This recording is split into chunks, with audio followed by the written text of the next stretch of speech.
White Sox baseball on CSN Chicago is presented by State Farm. It is 90s night at the ballpark as the Sox take on the Seattle Mariners, game number 1 of a 3-game series as we return from the All-Star break with big news involving the White Sox. Jason Benetti, Steve Stone along with you, and the Sox made a huge trade yesterday, first in a long time with the Cubs. Jose Quintana goes to the north side, and the Sox got quite a haul. Certainly, when you make a deal like this, you're trading today for a whole lot of tomorrow, and the Sox believe that's exactly what happened in this trade. The Cubs got a terrific pitcher. Jose Quintana, despite his record, is one of the best in the business and has been for quite some time. Last 4 years, his ERA in the low 3s, and you look at WAR, you look at every other measurement, Jose Quintana is absolutely the man that the Cubs needed. And coming the other way, Eloy Jimenez. This guy's going to be a stud. He's very big, he's very young.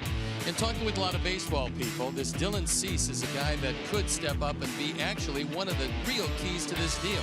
He's got a great arm. He's averaging 12.5 strikeouts per 9 innings. And so we got 4 young players coming back this way. The Sox are rebuilding. They've made no secret of that. And I believe the trade takes care of the needs of both teams at this point. We will have team coverage of that deal. Dan Hayes, Sierra Santos will have that for you. And a very special aside as well. It's a big day today. Happy birthday to a key member of the White Sox organization, Lucas Giolito. Happy birthday, Lucas.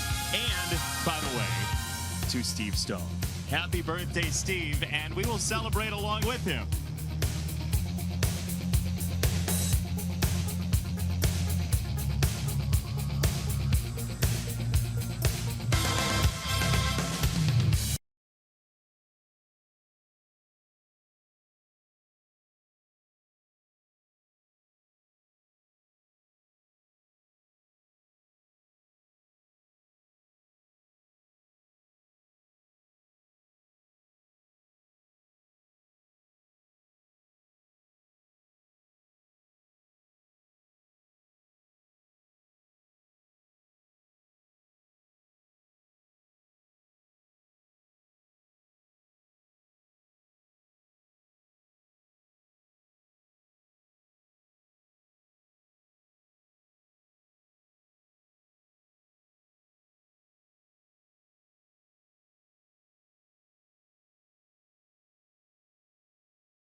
Birthday. Steve Stone turned 70 today, one of the greatest analysts in the history of the game, and we asked some people to celebrate along with you. So take this in. We've got some messages from some folks. Well, my partner, Stoney, Steve Stone, a very special day for you today, your 70th birthday, buddy. And I got to tell you this, you're one of the youngest looking 70-year-olds I've ever seen, but you know, you can go to hell for lying like you can for stealing, so we'll just leave it at that. But congratulations, you and I have been together for about 11 years now, and it's been a lot of fun. And hopefully you and Jason can have a long career together in the future. Happy birthday, Stoney. Hey there, Steve. We'd like to wish you... Who is it?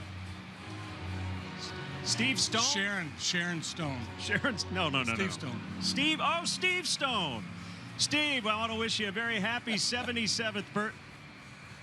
70th. Happy 70th birthday, Stoney. We are really happy for you.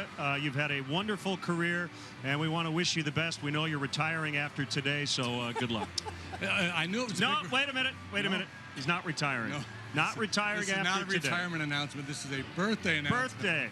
Hi, Pally, and happy 70th birthday. Stoney, you truly are one of baseball's Iron Men. The fact that you've survived this long, being surrounded by carries for roughly half of your 70 years, is a true testament to your longevity and your iron constitution. I hope 70 is a great birthday for you. It's well-deserved, and I'm honored to be your friend and was honored to be your partner for so many great years with the Cubs. Here's wishing you 70 more.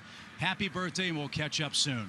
Stonehenge, you're still older than I am, but I always remember growing up, watching you playing, pitching for the Orioles as a youngster. I always admired the work that you did, and then I got to meet you and work with you, and how the hell you ever reached the age of 70, is way beyond me. But we'll just leave that at that. Stoney, Dave O'Brien of NESN and ESPN, one of your many, many, many partners over your 70 years. Happy birthday to you. I hope I look half that good at 70 years old. I don't know how you do it, but one of the great thrills of my career was being in the booth for you for a handful of games. I remember them all vividly. I go back and I watch them over and over to get all the tips I can about how to be a good broadcaster. Stoney, it starts with a 7? You're how old? Wow. Hey, it's Josh Lewin. You might remember me from when I was your partner with the Cubs 20 years ago. I was a 20-something nitwit then. I'm a 40-something nitwit now with the Mets, and I just wanted to say to you, happy birthday. Hey, Stoney, happy 70th birthday. You don't look a day over 40. Stoney, I had no idea it was 70. I knew it was a big round number. Coincidentally, Len and I will be spending your birthday in Baltimore, the site of so many of your past glories. They still talk about it in hushed tones there. The day you struck out Rizzuto, Barrett, and DiMaggio. And Rizzuto. The Rizzuto after the game was outstanding, and you did it on only 9 pitches.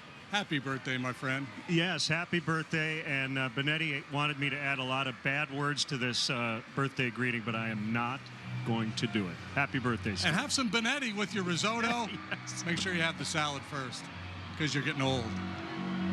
Well, they figured if you couldn't get Jim Rice out, you'd have to take care of the risotto.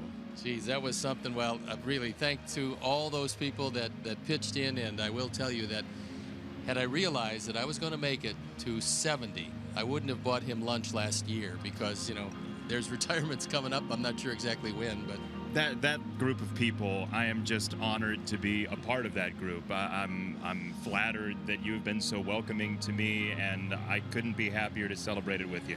well, thank you. I really appreciate that. And unfortunately, when you get to be this age, like 3/4 of the people you work with are no longer here. So the fact that you are shows your stick-to-itiveness, and hopefully it'll be a long time. I don't know what that means for me, but happy birthday. Thank you. First pitch just around the corner, Sox and Mariners.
On CSN Chicago is brought to you in part by Toyota.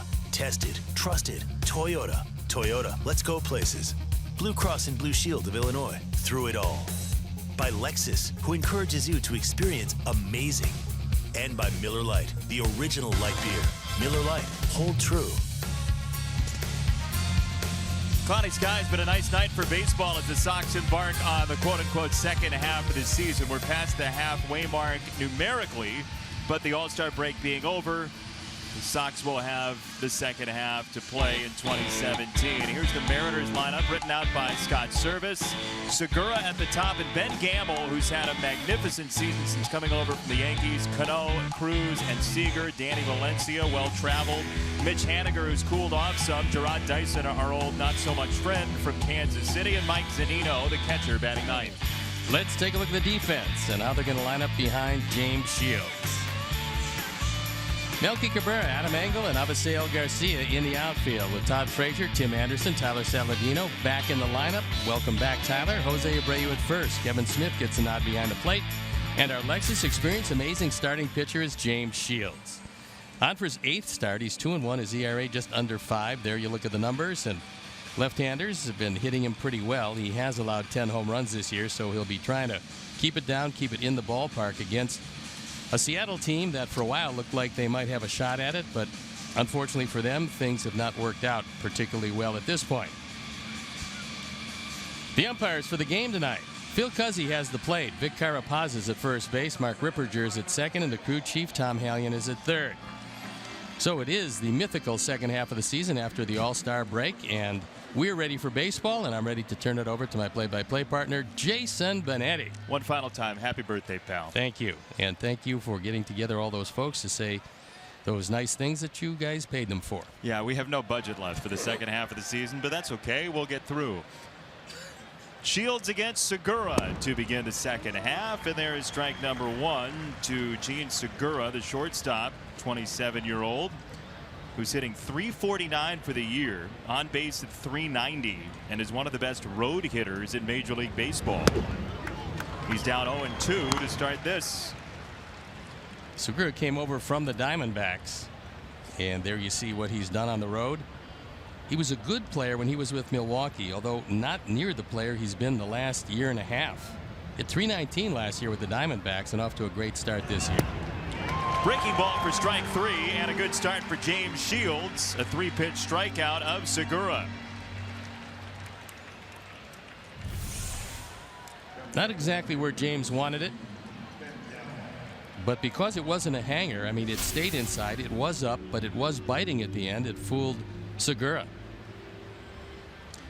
The one down for Ben Gamble, who is having a mighty fine true rookie season. Yes, he was in the majors for a piece of last season, both with the Yankees and the Mariners, but this is his real rookie year, and at .323, .379 on base, he is second in Major League Baseball among all rookies. He's just 25 years old, and he can do a lot of things. He's got good speed. Now, he didn't steal any bases in his brief stint in the major leagues, but he was stealing in the mid-teens in the minor leagues, so he can run. He's a good outfielder, and of course with that batting average, you can tell he can swing the bat. Gamble on the ground and past Saladino for a 1-out hit for the Mariners. Avi thought he might have a very early assist in this one, because as Gamble rounded the bag aggressively, his feet went out from under him. Avi for a minute thought he was going to throw behind him, but Gamble scampered up and got back to the bag as this one finds his way through the infield. Then Avi comes across, and he's taking a look at him at first base. And as you can see, he gets ready to throw, but Gamble righted the ship and got back before any attempt. So a heads-up play by Avi, taking a look at where the turn went. Was he going to go? Was he going to stay? He slipped, but got back up. And he is on for Robinson Cano, the All-Star Game MVP. It's a different team than the Sox saw back in May. Sox won 3 out of 4 against Seattle. Cano was on the shelf at that point, and you talk about bolstering a lineup and creating more depth. Robinson Cano does that very easily. He appears to do everything on the baseball field easily. He's a very good fielder, but he kind of glides to the ball. He's got a very strong arm, but he doesn't show it to you that much because he throws from the side a lot. He can do a lot of things. He's been a good hitter for a long time. He's been a very powerful hitter for a long time, but it doesn't look like he's max effort. It looks like this game was made for his skills, and he eases into it and just gets the job done. See the below average lead for Gamble at first.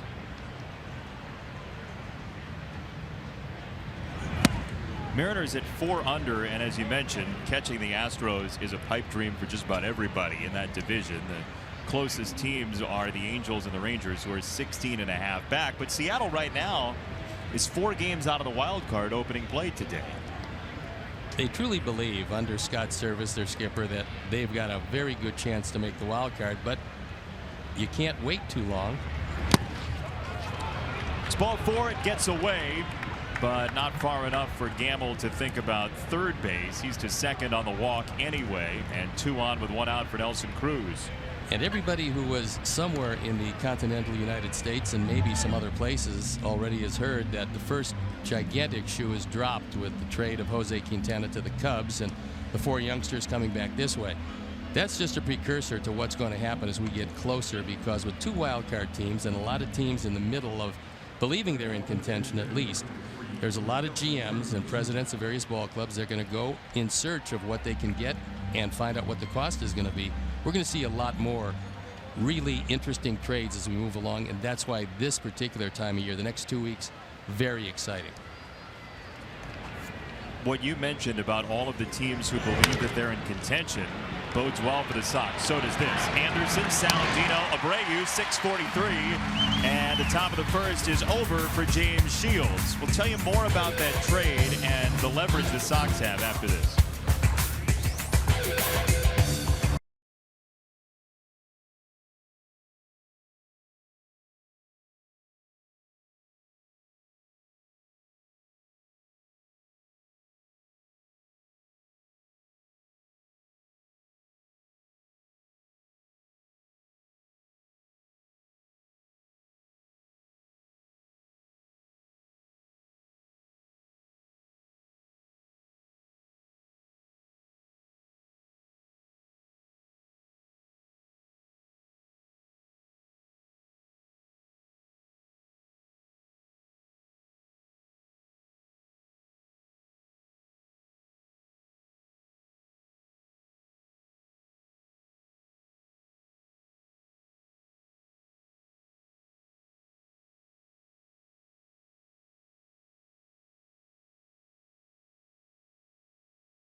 No score after James Shields got a double play ball. Tim Anderson leads it off, then Cabrera and Abreu. The Sox lineup tonight. Todd Frazier in the 4th position. Great season so far against the Mariners in a couple of games.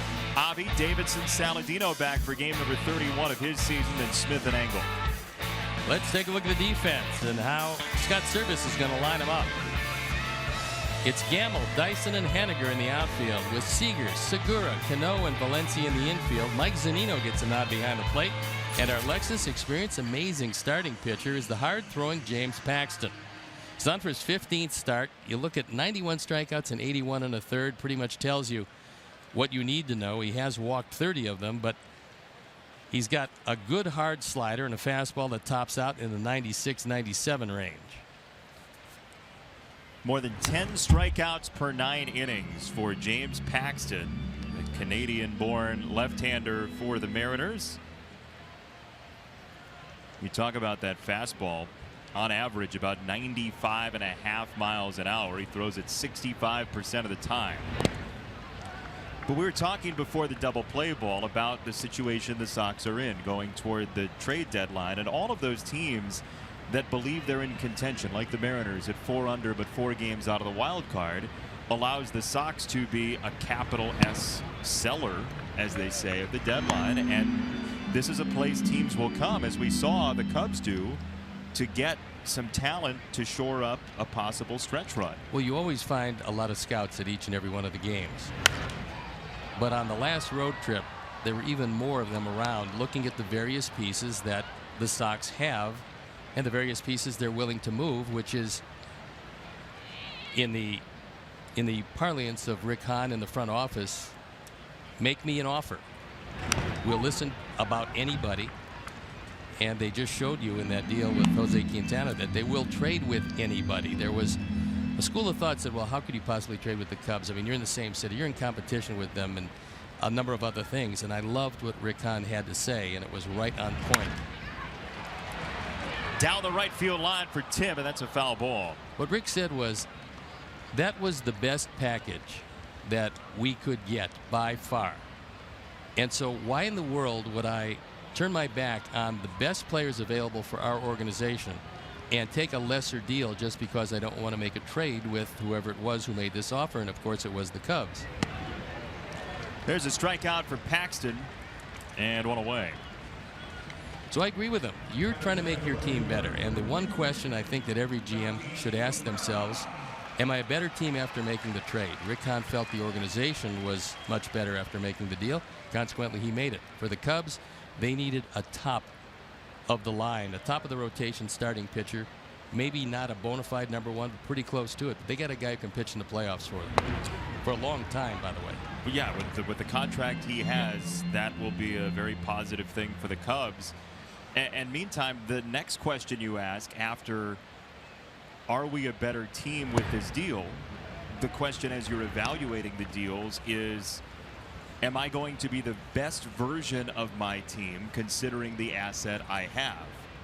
And the decision you're making is to make the trade that makes you as much better as possible. And that's what Rick Hahn saw with the package of players, including Jimenez from the Cubs.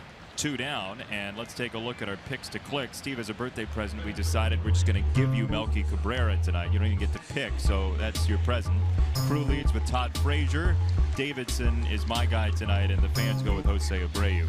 Nice of you to tell me after the pop-up. I mean, is it too late to change? I'm really glad to see that as you've cleared 69 into 70, you haven't changed a bit. You're still lobbying mercilessly. Well, not yet. I mean, you know, it's still early enough in the game. So I wouldn't want an unfair advantage. I'm sorry. Was that your tongue in your cheek? Firmly. And strike one to Abreu, who is 3 for 6 against the 28-year-old Paxton all time. Mariners have had a very interesting season. They opened 21 and 29 with all the trades that Jerry Dipoto made in the offseason. Then Scott Service's team goes 18 and 8 in their next 26 and look like they're making a run. They closed before the All-Star break 4 and 10 in their final 14 games. And the biggest reason is their inability to win consistently on the road. They're 16 and 25 on the road, and that's not going to really help them too much. They've dominated, but not terribly at home. They're 27 and 22. Normally the team is better, especially adding some thunder to their lineup and moving the fences in. You would think that they would be a little bit better than they are, but like so many teams, pitching inconsistencies have certainly hurt them. It's a check swing on a ball low, and he did go, says Vic Carapazza at first base. It's a 1-2-3 inning, and I'm told we're going to hear from a former teammate of yours when we come back.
Hey, Stoney, 70 years old. I can't believe it. I was telling Gary Thorne when we were in Chicago about 6 weeks ago, you don't look a day over 69. So, hey, have a great birthday. I mean, you survived Weaver, Cosell, Hawk, Farmer, and you're still doing baseball. I loved you as a teammate.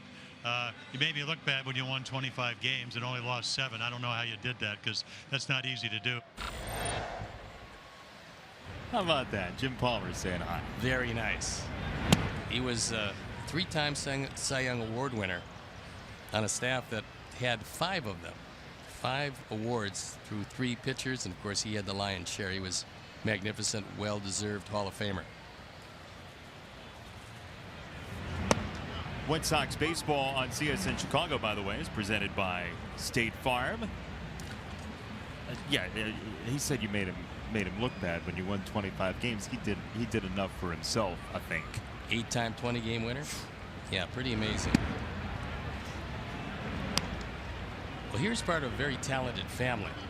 The Seagers, both of the Major League playing Seagers, are awfully good players. Kyle and Corey grew up near Charlotte as Adam Engel comes rushing on, and Adam is there to secure out number 1. Boy, can he really play center field. That's pretty difficult for guys that was playing as deep as he was playing, but he came on, got a great break on this ball, and never hesitated. Went, made the catch, took it right off the top of the grass. A nice catch, a lot of hustle, and anytime you can take the leadoff man and keep him off base, that's a good thing. Adam Engel has not looked daunted in any way since coming up from AAA Charlotte. No, and he's gotten to the point now where his at-bats, he doesn't appear to be overmatched.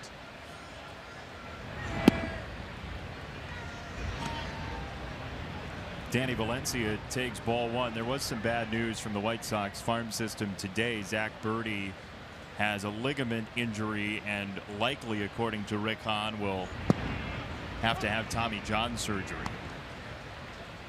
And also, for those of you who might not have heard, Nate Jones is lost for the year with surgery to his elbow. So we certainly wish him well. The breaking ball for a strike, 1-2. And I mean, you look at what's happened to the Sox bullpen this year with Nate Jones and Jake Petrichka and Zach Putnam. And it renders even more important the seasons that Tommy Kahnle and Anthony Swarzak have had for the Sox. Bear in mind that there's another factor too, and that is that most every one of these contending teams, yeah, I mean, the wish list would be some want a third baseman, some would like a top of the rotation starting pitcher, but almost every one of them needs help out of the bullpen. Yeah. The Sox have some great arms, and certainly they have some guys that I'm sure other teams would covet. We just have to wait the 2.5 weeks and see what happens. In the air, left center field. This ball is well hit, and it is off the wall. Danny Valencia into second base with a 1-out double. Well, Valencia getting a chance to start against a right-hand pitcher. He is really still in the league and has been acquired by so many different clubs because he's killed left-handers over the course of his career. Here he gets a breaking ball that rolls up there, does a nice job of going down and getting it. He kept his hands back, and this is a good piece of hitting by Valencia, who took it high off the wall and runs it into a 2-base hit. 13 doubles for Danny Valencia, who does have 4 4-hit games this season for a Seattle team that batting average wise is top 8 in Major League Baseball. The slugging potential has not borne fruit as well as they would have liked this season, but the batting average and on-base percentage are very good.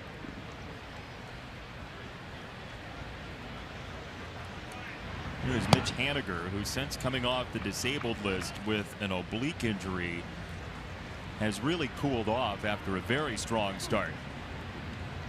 Well, he had a start to this season where everybody was thinking about the very real possibility of 35 and 100 on the home runs and runs batted in. Anytime a hitter has an oblique problem, it's going to set him back because they're difficult to get over once you have them, and they have a tendency to linger, and you have a tendency to aggravate it again. So that's probably one of the things he's dealing with. Haniger shows the power here, deep to left field, but not deep enough. Melky is under it, and Valencia retreats. 2 down for Dyson, and we remind you that the 2017 Chicago White Sox are presented by Guaranteed Rate. Team up with your hometown lender for low mortgage rates and a fast, easy process. Get started now at rate.com. And if there is one good aspect to Dyson playing in the starting lineup, it's that in a close game, you can't put him in as a pinch runner when you need a stolen base late. Because that's what he did a whole lot of with Kansas City, and he's already stolen 20, been caught 5 times, but he's in the game, so you can't select where you're going to put him in.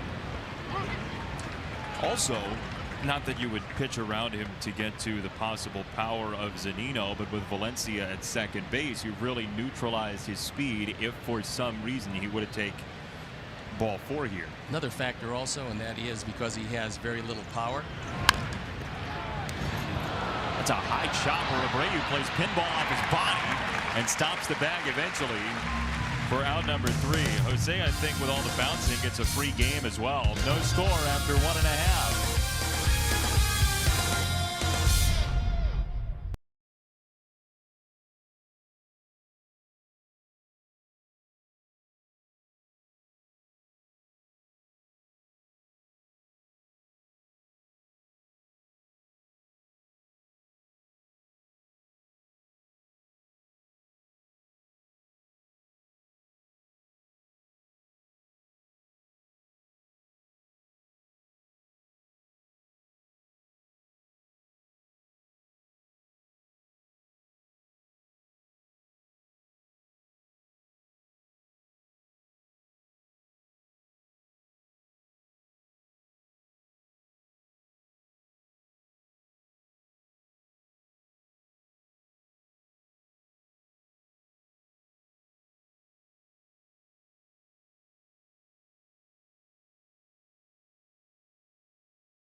Along on CSNChicago.com, presented by The Great Escape. Pools, patio furniture, hot tubs, and more. Escape your everyday shop.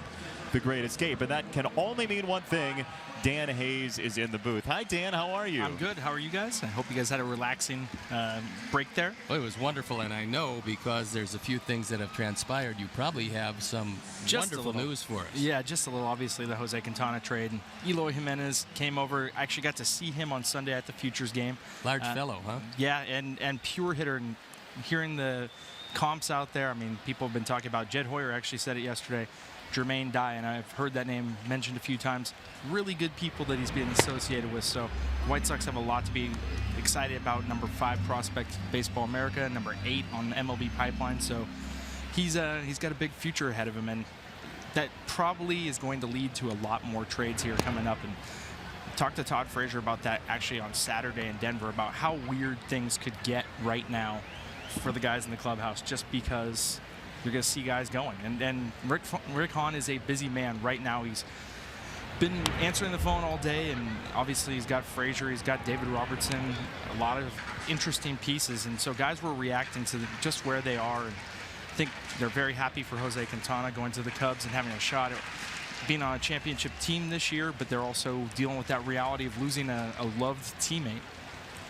You mentioned the Futures game, and you saw some folks there who I think Sox fans are interested in. What was your takeaway from the Futures game? One of the best moments of the day was Michael Kopech facing Yoan Moncada. And we had talked to both guys about that possibility before the game. And Kopech said, I want to face him and I want to strike him out. And he got his wish. He's very much into visualizing and seeing things in the future and focusing on him, and he clearly was ready for that. 4-pitch strikeout of Moncada. Was surprised he could blow the fastball by him. I'm not surprised he could blow the fastball by him. Kopech's fastball is pretty good. Also, obviously, Zach Collins was in the game a little bit. Eloy Jimenez, last year's Futures game, which I also saw, made a spectacular running catch against the fence. There was highlights of that everywhere and homered. So, I mean, they've got some pretty interesting players, for the most talked about guys in that game. On Jimenez, here's a guy who has been a top 10 prospect, and according to Baseball America, there was some hype surrounding him, and the White Sox, along with Baseball America, have made a rather interesting mashup, which we will show you after the pitch. I think you've seen it on the Twitter at some point today, haven't you? I don't think I actually have, no. Well, that's why we're going to show it to you right now. Here's the cover of Baseball America. The Sox and BA have crossed out the other team name and put White Sox prospects on Jimenez. And I mean, you look at how many guys they have now, and that's 9 in the top 68. It's a pretty impressive grouping that they've gotten. And Rick Hahn talked about how, as far as the accumulation process, this is still there. They're still in that stage of adding, and I think this next couple weeks is going to be really interesting in that. Obviously, the draft is going to be a big part of that next year and into next season. And we asked him on pregame today about what does he see as the window, and asked if 2019 is that plan, because that's when a lot of these guys seem like they would arrive, and it's still up in the air. The White Sox haven't determined what it's going to be, but we're going to see a lot of these faces pretty soon. Well, you can't really put a number on when you believe your team is going to be competitive, because the teams who have done that in the past usually are wrong. Sometimes, for instance, in the case of the Cubs, they were not supposed to be as good as they were a couple of years ago. And one of the reasons why they were able to do that was they picked up John Lester, something they said they wouldn't do until they were ready to win. But he was the guy they wanted. He was available at that specific time. So a team's not going to put a number on when they believe they can be competitive, because you don't know how quickly these young players are going to take the next step or 2 steps forward. So right now, and Rick said it right, he wants to get as strong a system as he can. And by doing that, you've got a lot of pieces out there that other people truly want. Yeah, and one of the guys we don't mention is Melky. Absolutely.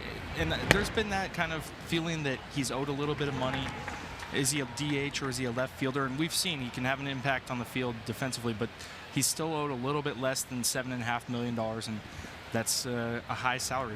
A Yankees reporter, when we were talking about the possibilities of Frazier and Cabrera, it was stunning to hear him say those are big amounts of salary left when you're talking about the Yankees and what they spend over the years. But well, I think the Sox, they realize that on some of these guys they're going to have to pay some of the money, and that's where the gamesmanship comes in, because if you pay more of the salary, you get better prospects in return, and I think that's something that Rick would be willing to do. We see Avi Garcia at first. What about Avi's experience at the All-Star game? I've never seen him smile. And, you know, he's a pretty upbeat guy, but he was so excited to be there. And it was from... He and Jose Abreu took a red-eye out of Denver on Sunday night, and so he hadn't got there till 6:15 in the morning, and he was exhausted, and yet he had the greatest time. And very confident, very proud about the moment after the fact. You know, he hit the hardest ball in the game on exit velocity and really crushed that ball. I think he hit 113 miles per hour. It was just directly at Michael Conforto, but got to play center field, and we talked to him about his diet and made a joke with him about good thing you were on the diet. And he was excited. He said Brad Mills had asked him, do you want to play center field? He's like, why not? I'll go out there, I'll work hard and have fun. And so he gets 4 innings in center field. And, you know, I remember how much Jose Quintana got out of being in that room last summer at the All-Star game and what it meant for him. And I think you can see the same things for Avi Garcia. Well, Dan, great stuff as always. Thanks for stopping by. Thanks, guys. You get anything for Steve for his birthday? You know what? There's a car in the lot with a bow on it. Is that right? Yeah, I just found a random car and put a bow on it, though. Oh, that's good. It's terrific. Thank you. Good. Don't tell me where it is, though. That's part of the surprise. Always great to see you and your great gift giving. All right. Thank you. Thank you. Thanks for playing our game. Dan Hayes, our CSN insider. He's got pools, patio furniture, and more. You just have to find him. Avi at first, 2 down, couple of strikeouts in the inning for Paxton, and there's Saladino lays off. Tyler back from the back injury, which had him on the shelf for quite a bit of time. late May. He's only played in 30 games so far this year. And good to see Tyler back. It's really frustrating because he won the job in spring training and he came out, he was red hot, all of a sudden started to cool off some. But when you've got any back issues at all, it's going to take a lot away from you. And he had those, and now back 100%. Just finished up a rehab assignment with AAA Charlotte.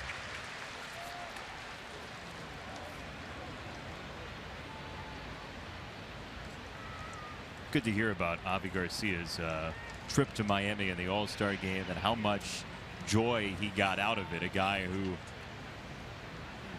had really struggled for a couple of years to fit in where even maybe he believed he should fit in terms of his offensive numbers. Took a lot of flack from a lot of folks and has turned out a really impressive first half. Well, Avi got there a lot younger than I was when I got there for the only time. And what happens to a young player, because if you're a performer anywhere, not just baseball, but any other thing, if you're a performer, there's a certain amount of natural insecurity that comes with performing. And so when you are sitting in that room and you look around and you see the best in your league, and they're all sitting there, and you are one of those guys, you all of a sudden start to believe, not that you're the greatest, but that you certainly belong there. And Avi, I think, believes now that he does, and that one almost thrown away, but for some acrobatic move by Valencia. But yeah, that was the best thing that could have happened to Avi, was getting there, getting a chance to play some, hitting one ball awfully hard. Unfortunately, it went right at Conforto, but he had to be thrilled by the experience. Well, and just seeing what other guys do. Just watching and learning how folks carry themselves who've been there for a long time as well. I would assume you're in that room, you're going to ask a question or two if you're not too nervous. No, I mean, certainly he went down there with eyes wide open. More important than that, ears wide open so he could hear.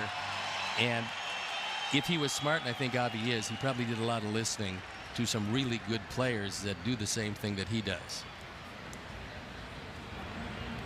2-2. Avi's off. Pitches high. The throw is low. Stolen base. Kicking into short center field. Avi peels off the third with a slide. It'll be error number 4 on Zunino. And for Avi, he's going to steal his third base.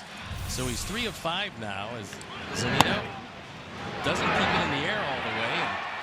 And it gets by Cano. Good heads-up base running by Avi because it didn't get by all that quickly. Yet he didn't see Segura backing him up, nor did he see Dyson sprinting toward the throw, and he took third. Boy, confidence is a really funny thing, isn't it? You got to look in the mirror and say to yourself that you truly belong there, because at first it's difficult. Another foul ball from Saladino, who's seen a snowball fight on CSN Pitchcast down there. There's Kevin Smith, who would be next, then Engel, as the Sox have forced 36 pitches with just one base runner here in the second inning. 3-2. Fastball fouled off. Good battle so far, as Tyler, in his first at bat back off the DL, making it difficult for Paxton.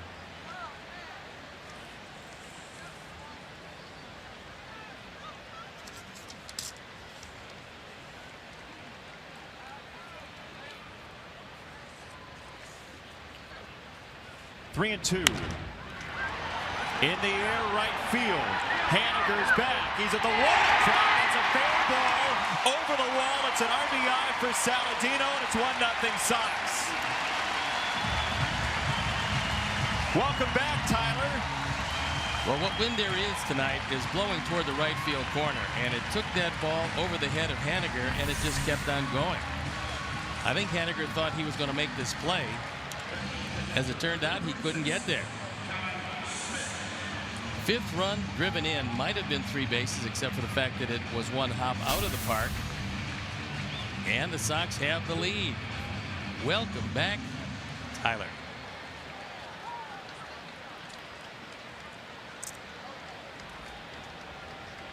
Sox continue to put the hurt on left-handed pitchers.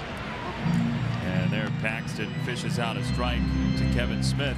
Sox the last 2 games of that Seattle series put up some big numbers at Safeco Field early in the game and ran away with the final couple of games in that series on that long road trip to the West Coast. In the final game, the Sox had 5 runs in the first thanks to 10 batters. And the day before, it was an Avi Garcia 3-run homer and a Abreu with an RBI double for 4 runs in the inning. So 9 runs in the first inning the last 2 times the Sox have seen the Mariners. Now 1 here in the second tonight.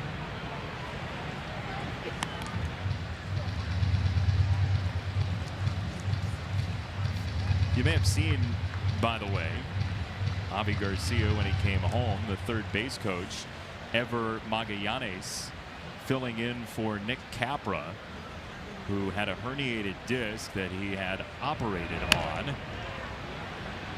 And so Ever, who is part of the White Sox Academy in the Dominican Republic, he's the supervisor there. He will replace Nick Capra for a couple of weeks, and we wish the best to Cappy. Certainly it's not an easy thing to come back from. He will, and forever a great experience. It's nice that the Sox were able to expose him to the major leagues and all of the players, all the young players that are here. Well, he's not here forever. It's just a couple weeks. Yeah, but still, it's good. Well, you said forever. Oh, I see. That's my birthday present to you. Oh, no. Not a forever. Yes. So he's not here forever, we found out. But he's here for a while. Yeah, and it'll be a good experience. Your point is very well taken, if not interrupted. 1-2 on Smith. And chopped foul. There goes Ever to make the play. Come celebrate Christmas in July, Friday, July 28th, when the Sox take on the Indians, 7:10 p.m. Be sure to stay for postgame fireworks presented by Atletico Physical Therapy. Atletico Physical Therapy, better for everybody. Purchase tickets today by visiting whitesox.com or calling 866-SOX-GAME. Fireworks tonight as well after this here ball game, as Smith has it taken away by Seager. Could have been a base hit. Seager pulls it in, and the inning's over. But Tyler Saladino returns with a bang. It's 1-0.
Stoney, happy 70th.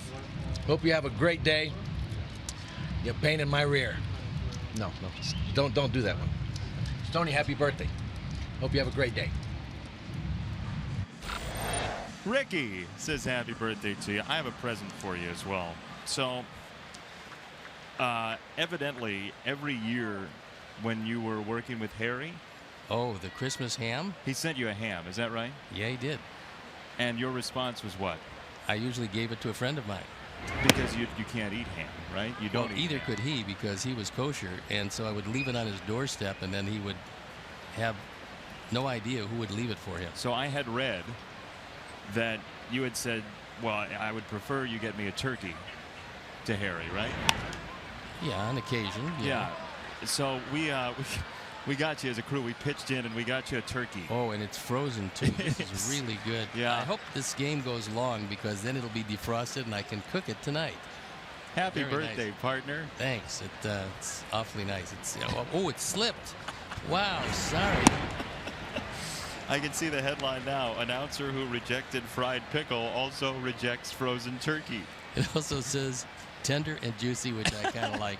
This is really nice. We had that put on there for you. Yeah, it's good. Let me heave it at you. Whoa. Ooh, no, I would never do that. You wouldn't? Depending. So Harry really did get you a ham every year? Yeah, and he did. Certainly, it was very nice of him. The Christmas ham, which I gave to a doctor that I knew named Jerry Becker, who used to be incensed that somebody would leave a ham on his doorstep. Didn't figure out till it was too late that it was me every year. Wait, you just left it on his doorstep? Oh, yeah, of course. Sometimes it was out there for a day and a half, whatever, so yeah, that can happen. I believe there's a bacterial issue there. Well, there is probably some of that, too. 2 balls and 2 strikes on Zunino, the Mariners catcher. We're going to cook that up and have it tomorrow for pregame meal. I think it's a good idea. Do you have room in your suitcase for a frozen turkey? No.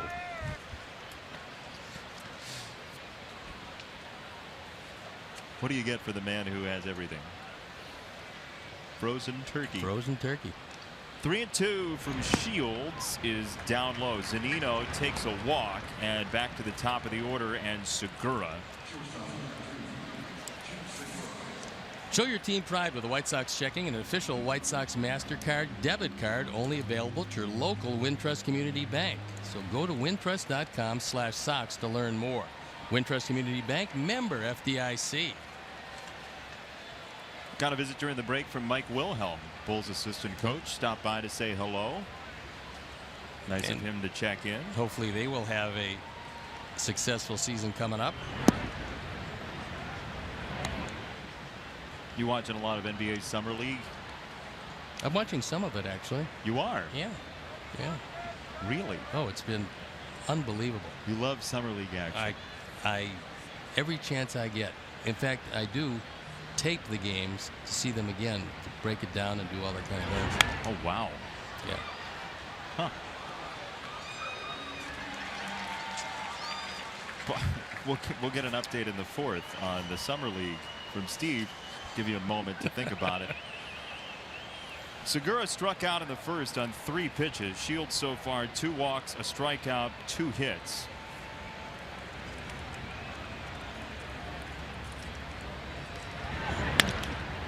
On the ground, up the middle and trickling through. It's a hit for Segura. And 2 on to start the 3rd inning for Seattle down a run. The Diamondbacks had Segura for 1 year. That was last year. We told you when he hit 319. After coming off a couple of years where he hit 246 and 257 with Milwaukee. But I think the Diamondbacks wanted to take advantage of what they felt was a career year and move him along, and that's exactly what they did. Diamondbacks traded Mitch Haniger, Zach Curtis, and Gene Segura in exchange for Taijuan Walker and Ketel Marte.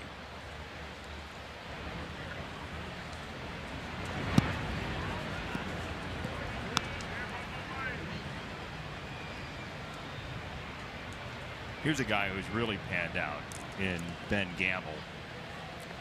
Really a minor leaguer through his career with the Yankees. Came up last year very briefly, but never cracked the big leagues until last season. Not that he is that old, he's 25, but in his first extended playing time has done very well for himself as this ball ends up in the glove of Avi Garcia. Zunino is into 3rd. Runners at the corners with 1 down for Robinson Cano.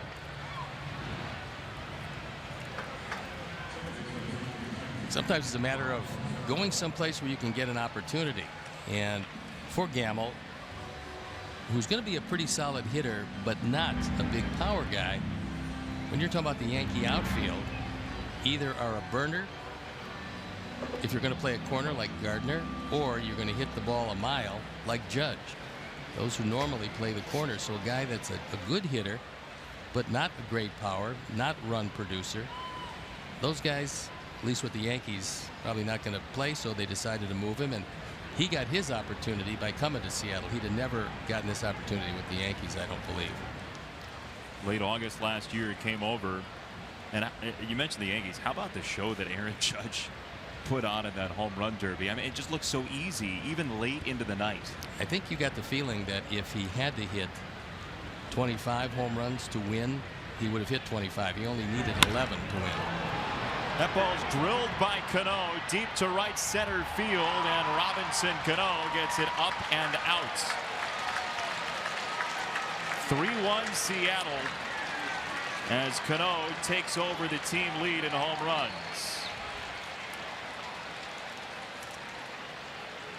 18 and 63 on the power numbers is Robinson Cano. Took that one out of the park. Our fourth home run replay looked like an off-speed pitch of one sort or another. Cano went and got it. And for Shields, that's the 11th home run he's given up in 38 innings of work.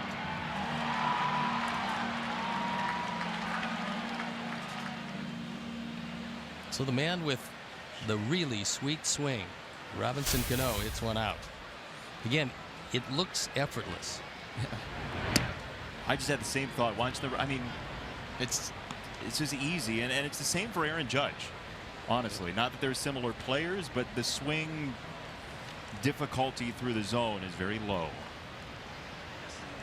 That was some performance that Judge put on, and again, he really had to turn it on to beat Bohr, which he did, what, 23-22, and then it became a little easier because guys get tired. I mean, swinging that hard, that long. But he didn't look like he was tired. Well, you know, he's 6'7", 290 something, and very young.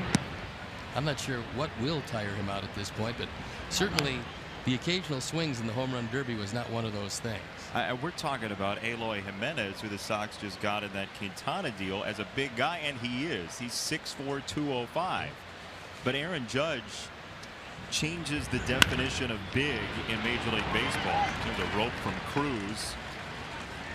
He's now 1 for 2.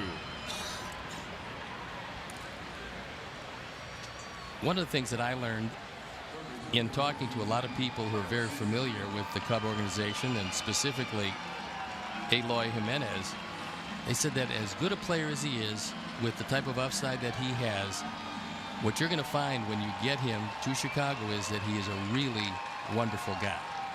And although that's something that, yeah, a wonderful guy who can't play you're not going to have, but a guy who can play, it's a benefit. If he happens to be a good guy, they got a great guy in Quintana, and apparently we also got a very good one in Jimenez.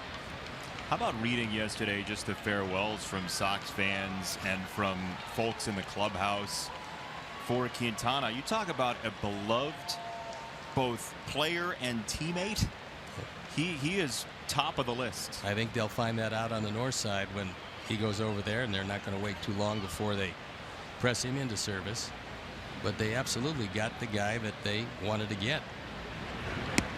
And when you talk about left-handed starting pitchers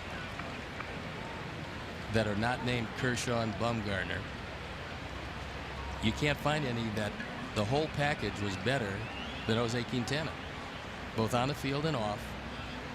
And, you know, take away the idea that he hasn't won all that much and look at the other numbers, and they're spectacular. Some folks would say Chris Sale is the other guy that they would put in that Kershaw, Bumgarner. Yeah, absolutely. But again, he was moved already, so obviously right. You're not going to get him. Right. But yeah, I mean, Sale is one of those guys that it's a bona fide #1 guy for sure, as are the other two. You could make a case on some teams for Q being a #1 guy, but the Cubs don't need him to be a #1 guy. They need him to be able to help them get into the playoffs and then be good enough to pitch in the playoffs, and Quintana can do that. He is for sure a 2 or 3 as far as playoff games go, depending on where they want to use him.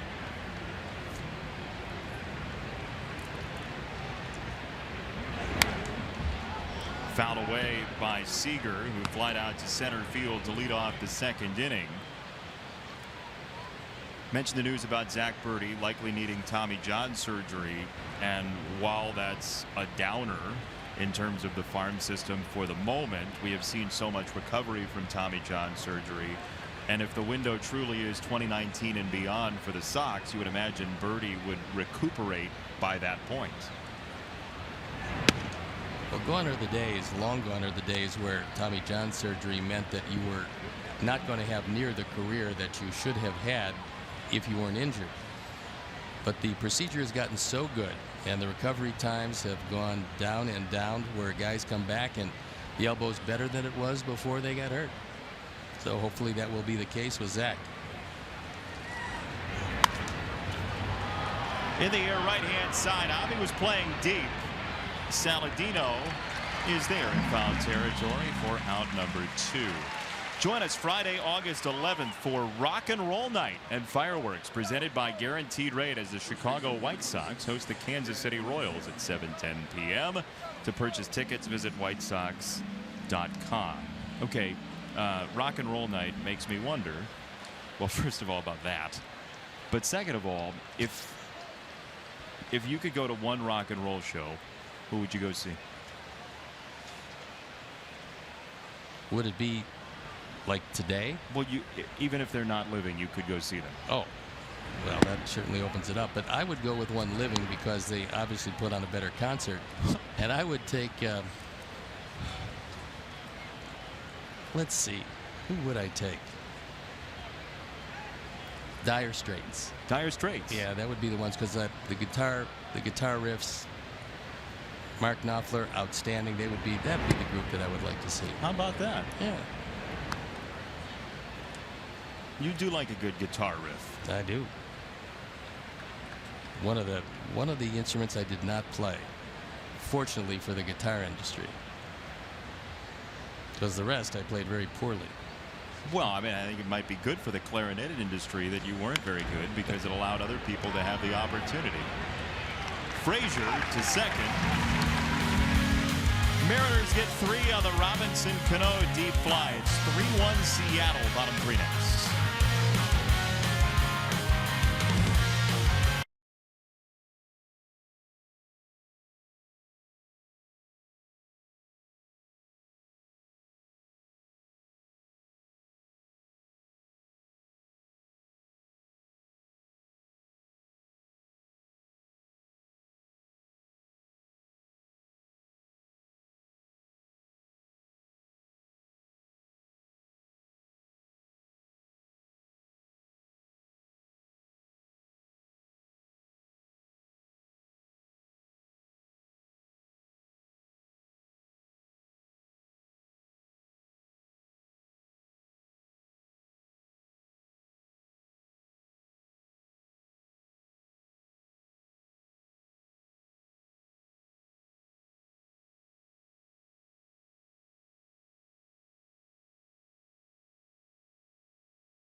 Game report, and across the board, everyone in the White Sox organization is really going to miss Jose Quintana. I was talking with the team interpreter, Billy Russo. He said he's not just a really good baseball player, he's a really good guy. And if you haven't seen it yet, go check out Derek Holland's Instagram. He posted a video along with Carlos Rodon. They took a video next to Quintana's locker. They said, oh, you just left us with a bunch of stuff. It's pretty funny. They said it to Boys to Men. It's so hard to say goodbye. I said, what does it mean that you can post a video like that that's kind of humorous, kind of poking fun at the situation, and have Quintana react and have him laugh about it? He said it just goes to show you how good this team chemistry is. He also credited Quintana with him welcoming him to the team and making him feel like he was at one with the team on the south side. Steve, Jason, let's go back up to you. Sierra, thank you. I think that encapsulates who Jose Quintana is in one way, that these guys knew that they could have a little fun with him and he'd react well. And I know you've had some teammates that if you do something like that in front of their locker, they're gonna shoot you a note and say, I'm gonna hit you when you're at the plate. Adam Engel with a base hit to lead off the third from the 9 spot. That's a third hit, and Engel just drilled it by Seager. Segura could not get to it, so a promising way to start the third.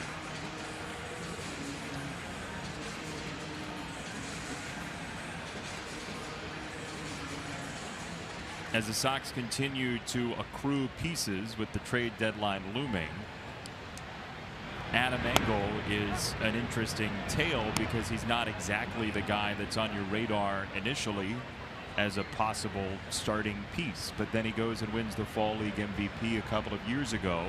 He rockets up through the system at about the same time and then suddenly grabs a hold of this opportunity this year and does not want to let go. Well, this is his second time actually getting a chance to get some play, and when he got it for the second time, things just started to click for him, because now he's getting consistent play, meaning you can get your stroke, keep it, and we've seen how he can change a game defensively. So that in itself, for a center fielder, that's really what you want him to do. Even this year, he was the third option.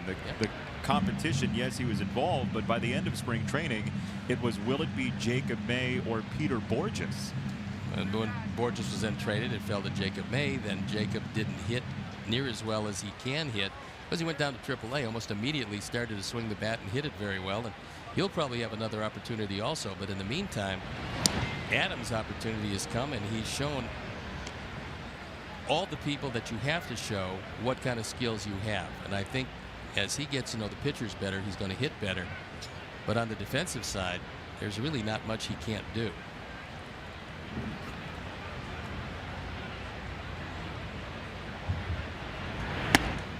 The prospect rankings that we have seen, Baseball America, MLB.com, that have the Sox 1 or 2. Some folks would argue Atlanta is very close to that 1 spot as well. That takes into account both depth and star power, but the star power certainly makes it a more buoyant class.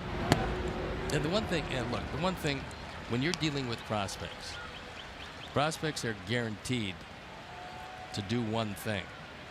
That's get older. They're not guaranteed to get better. And you don't know who are the guys. That's why you assemble so many of them, and that's why you assemble duplicates. You assemble guys, you know, you might assemble a couple, 2-3 center fielders, or a couple of catchers, or some middle infielders, and you keep on accruing more of them because you never really can tell who will take the next step or two forward, who's going to stay right there, who's going to regress, which ones are going to get injured, and it's going to curtail their advancement. You just don't know. That's why an organization where you have a lot of depth is the way to go about it, and that's what the Sox are trying to do. The point being, you've got both depth and star power at this point, and if somebody like Adam Engel becomes more than the projection to go along with the star power, that's when you become really scary as a farm and as a growing organization. And with, you know, you can't underestimate what the addition of Luis Robert really means to this team, because he looks like he's going to be one of those guys, a lot like Jimenez, who's big, fast, and has a chance to be awfully good. So you're assembling a lot of talent in that outfield. Now, one of the places, and this has a lot to do with the development of Zach Collins, one of the things that you really need is you need another catcher to step forward. And Zach Collins appears to be the guy who's going to get the first shot. Evan Scoug, who was drafted out of TCU, just hit his first home run yesterday. And yes, it's his first home run. It's a month into his career.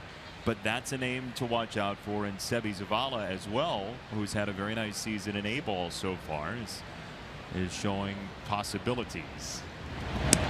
Paxton is really interested in Engel over at first. Yeah, he believes, I believe, that Adam Engel is channeling Ricky Henderson. and he's a pretty decent base stealer. How good is he when channeled, Ricky? Well, he would be very good. Getting a big lead, by the way. In the air for Haniger in right field. And out number 2 is Melky's second air out. DeWalt, the official tools of the Chicago White Sox. DeWalt guaranteed tough, offering total job site solutions. A nice night at the ballpark. Gray sky, but good crowd. Fireworks after the game, brought to you by the Village of Bedford Park. And the postgame show will come directly from this here booth overlooking our beautiful skyline. Hopefully they'll have something really entertaining to talk about at that point.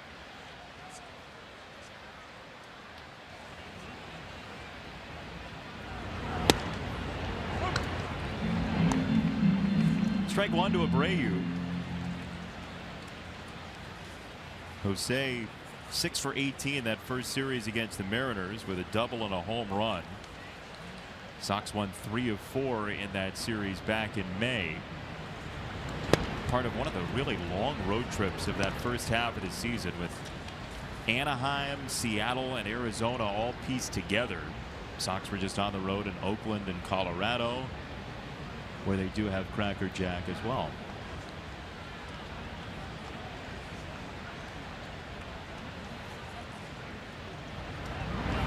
Coors Field is one of the palaces of Major League Baseball, isn't it? It's absolutely gorgeous, and when you consider it was built,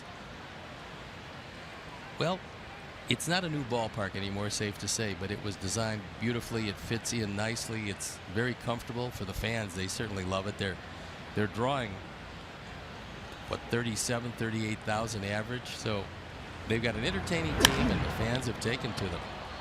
I was in the stands, that team that made the run in the postseason about a decade ago, and it was a rainy day. It was one of the playoff series games. Rainy day, terrible weather in Denver in October, and the crowd was as lively as you could imagine. There was no loss of enthusiasm in some terrible weather, and they've had a very nice year so far, although the Dodgers seem to be running away. There's a swing and a miss, and Abreu strikes out. That's punch out number 6 for Paxton, who has 2 in every inning so far.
cold one to look forward to Miller time later in the game, brought to you by Miller Lite.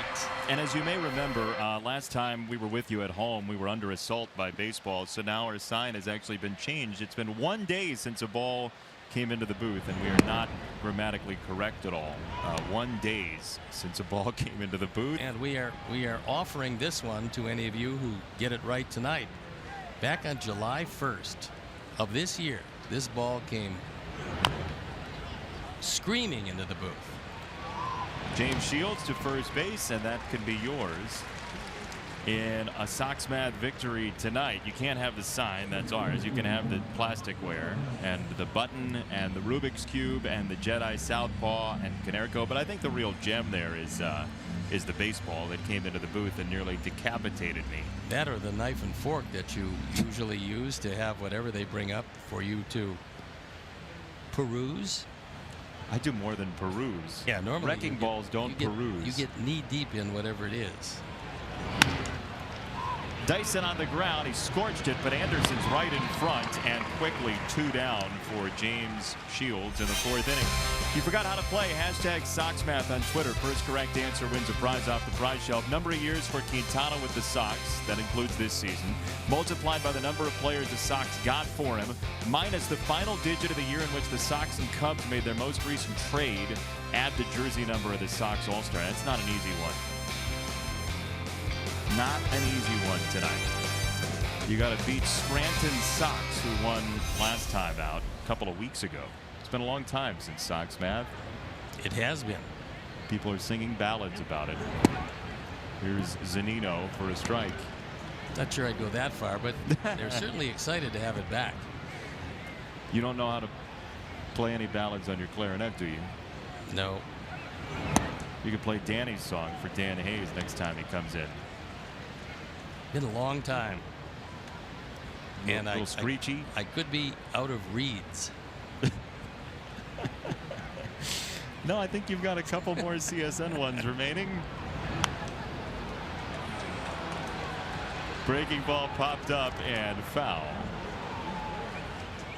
Still 0-2 on Zunino. You know, you do have some reads left. Yeah, and an all-new episode of the White Sox Talk podcast presented by Wintrust. Our Chuck Garfien and company breaks down the crosstown trade involving Jose Quintana. How big of a trade is this? What does it mean to the White Sox? Well, to find those out and many more, subscribe to the White Sox Talk podcast today. You turned into the Rocky and Bullwinkle narrator for a moment. It is a cliffhanger. I mean, it's what it is. It is a cliffhanger, and you've got to tune in to find out.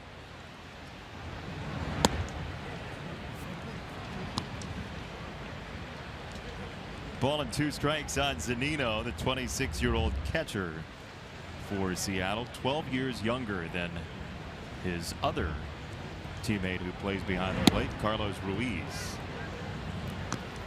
Zunino, originally a first-round draft pick, the 3rd player chosen in 2012. And at times he's shown some pretty big power. This won't get the job done. Adam Engel fighting some wind for out number 3, and James Shields a 1-2-3-4. It's still 3-1 Seattle.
you know what?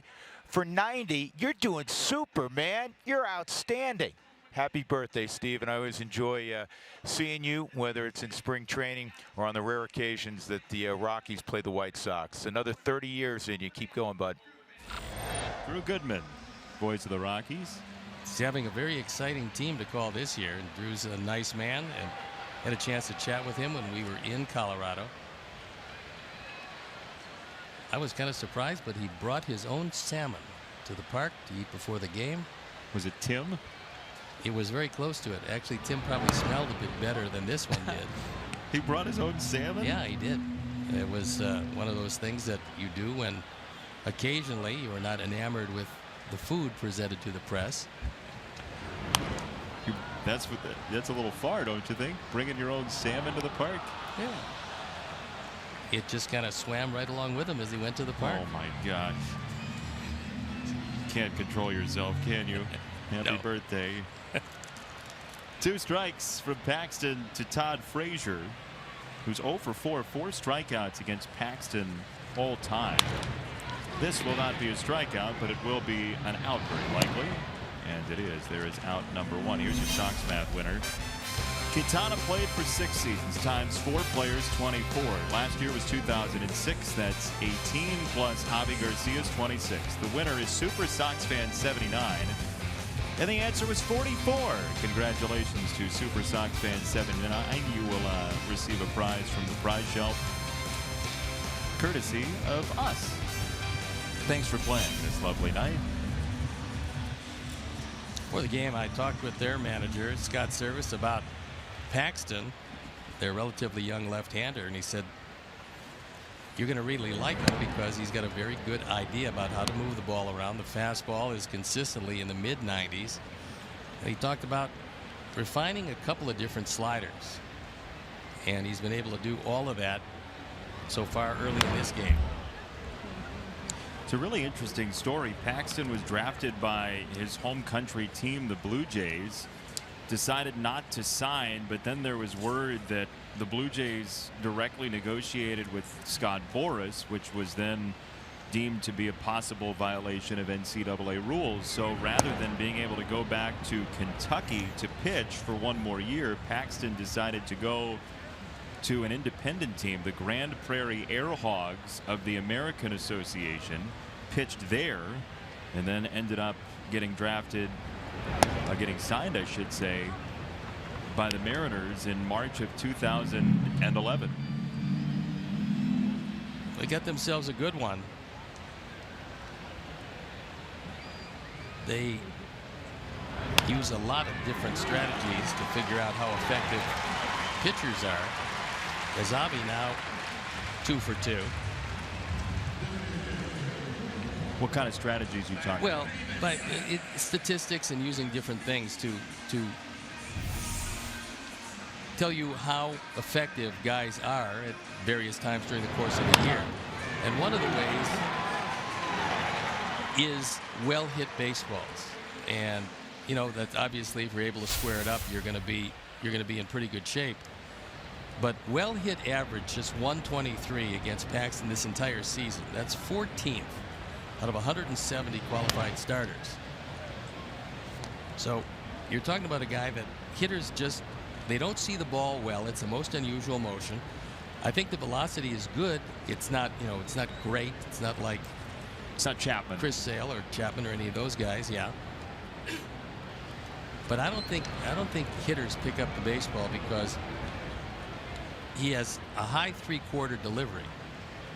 And Avi's been working out that hand, by the way, over at first base. That gave him some problems. I mean, he was having some difficulty with that, getting jammed by a fastball about a week before the break. And hopefully that's going to be okay. So far it hasn't seemed to hurt him, but he is feeling the effects of it. So although they try to use some rubber padding that they'll put on the bat to get between the thumb and the bat itself, when you have a bone bruise, which apparently this is, it's going to stay with you for a while. And it just depends on how much pain tolerance you have and how well you can perform when you're less than 100%.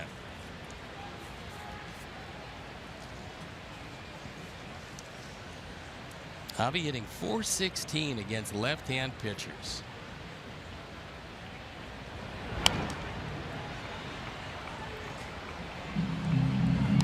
A couple of strikes on Matt Davidson, who had a very powerful first half for the Sox. In fact, he is just one person shy of the lead for home runs before the break by a rookie, and that was Jose Abreu, whose record is not likely to be eviscerated at any point soon. There goes Avi. The throw is well offline, and the second stolen base tonight for Avisail Garcia.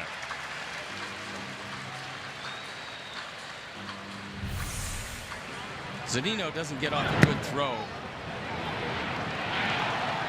And normally, when you throw sidearm, you're not going to get the job done.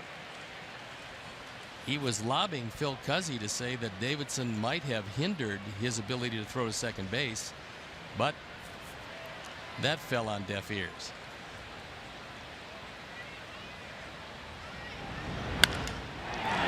That ball's launched to left center field by Davidson up the alleyway, and here comes Javi Garcia. Davidson with a 2-strike hit. It's a double, and it's 3-2.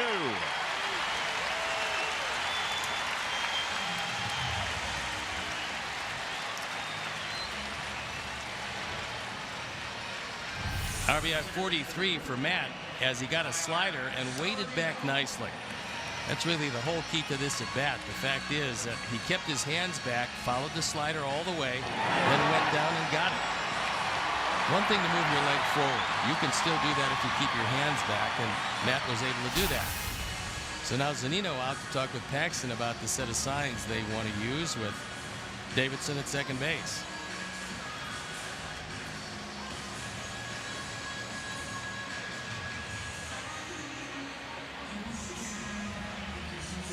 So Matt Davidson has driven in his 7th run against the Mariners this year. That's 7 out of his 43 coming in the 5 games, 4.5 right now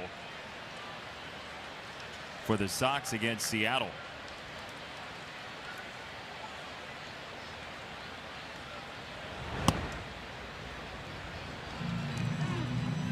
So Avi Garcia getting looked at by Herm Schneider after grimacing some with that hand injury, as he has just completed his first game with multiple steals in his career. By the way, doubling back to Sox math tonight, we have an official protest, and we're going to grant it. Right Sox was the first in. We had a little bit of a malfunction on our first correct answer, so we're going to give 2 prizes tonight. Are you okay with that on your birthday? I would think a frozen turkey would look great for the auxiliary prize. There is a decent chance we're going to mail out that frozen turkey to somebody. Just saying. 3-0 on Saladino. There's no reason at all why Avi Garcia can't be a 25 stolen base guy, because he's got enough speed to do that, and it will depend on if he wants to. And by wanting to, you have to be able to take the pounding that a base stealer takes. I mean, you're sliding, you're always getting strawberries or getting nicked up or sliding into a leg of whoever's trying to tag you out. That happens a lot. And Avi is trying to clear his head. Hit well center field. Dyson is back there, though. Davidson tags from second, and he is into third for out number 2. As you see, Ever Magallanes coaching at third, with Nick Capra out today and for the next couple of weeks after back surgery. Join us when the Sox face the Cleveland Indians Sunday, July 30th, 1:10 p.m. For his 15,000 fans, receive a White Sox water bottle presented by the Village of Bedford Park. Bring your business home to Bedford Park and win big. Visit whitesox.com to purchase your tickets today.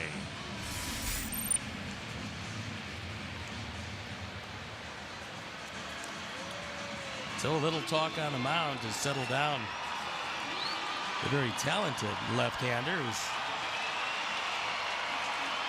getting hit a little bit harder this inning than he had the previous 3.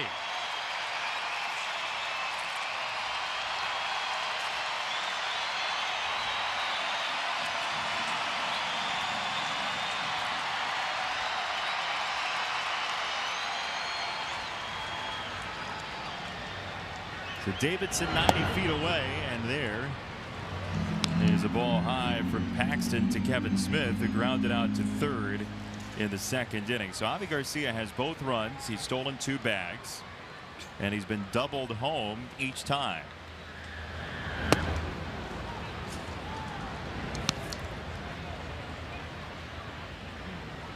One of the things that Mel Stottlemyre probably went out and talked to Paxton about was he's not changing speeds a lot.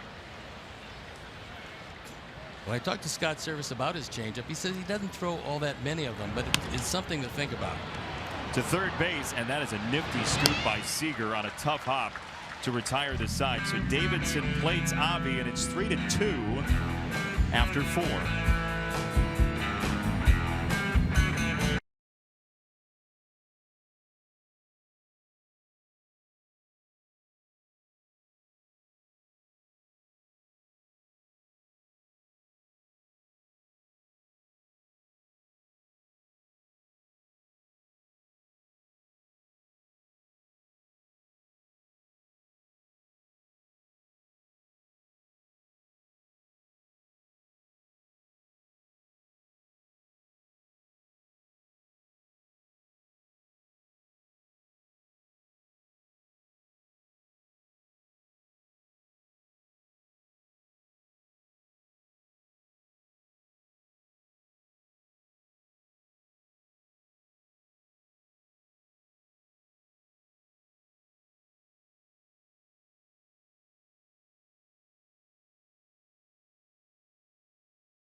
Tim Raines opens up about his career in the major leagues. Inside Look, presented by Cadillac, premieres Sunday after White Sox postgame live on CSN, or stream live at csnchicago.com/watchlive.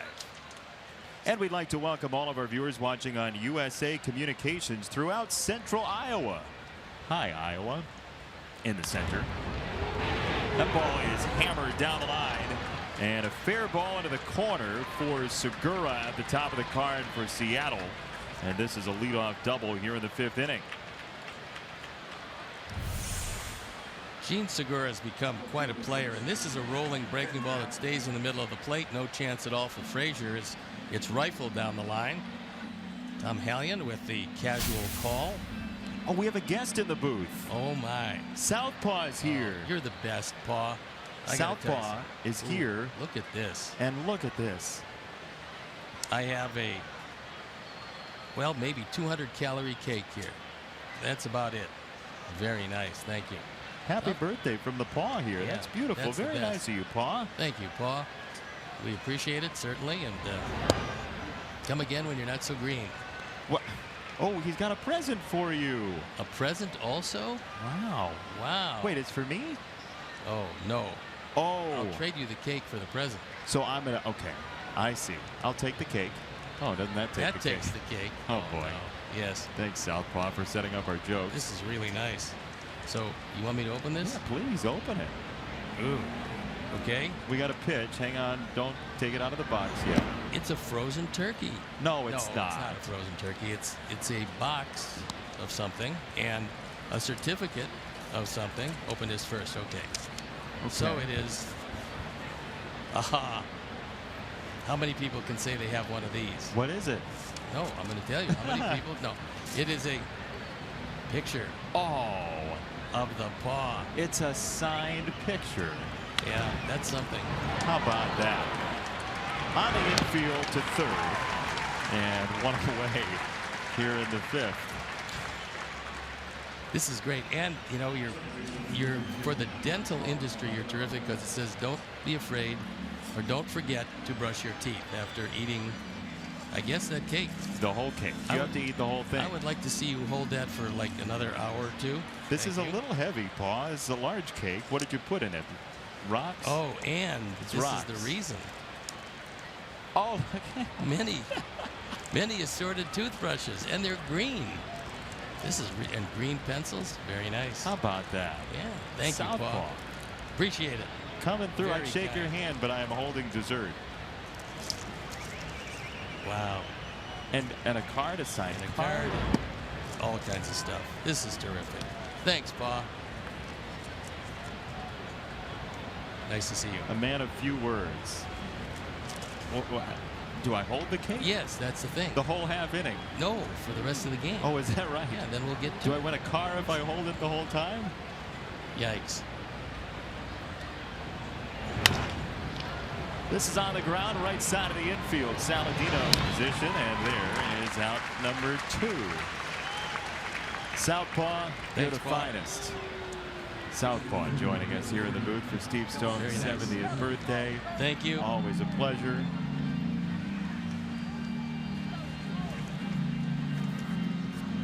That cake looks really good. It is. Yeah, I know for a fact that is Roger Bossard's favorite thing at the ballpark. Is that right? Yeah, because he used to come up here each and every day that he got one and show me that he had a piece of cake and he was eating it and how wonderful it was. You have a lifetime supply of toothbrushes. Yes, I think it's great. Terrific.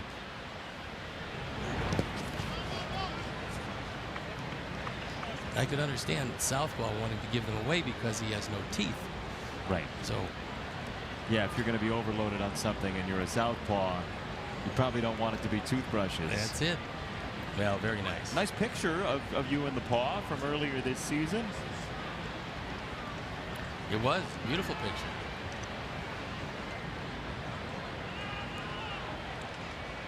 Bono strikes on Nelson Cruz. Segura at third, and time call.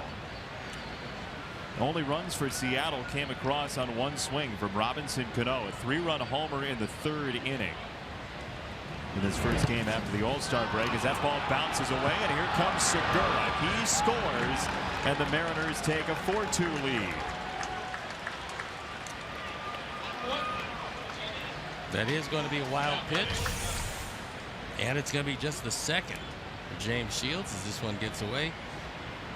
Kevin tries to block it but can't. He didn't get his body in front, so it hit off his side and bounded to the right.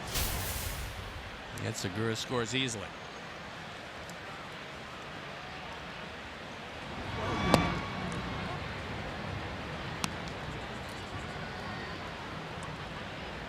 I think we can agree that this is a big series for Seattle, coming out of the break to determine exactly where they're positioned when it comes to the second half of the season.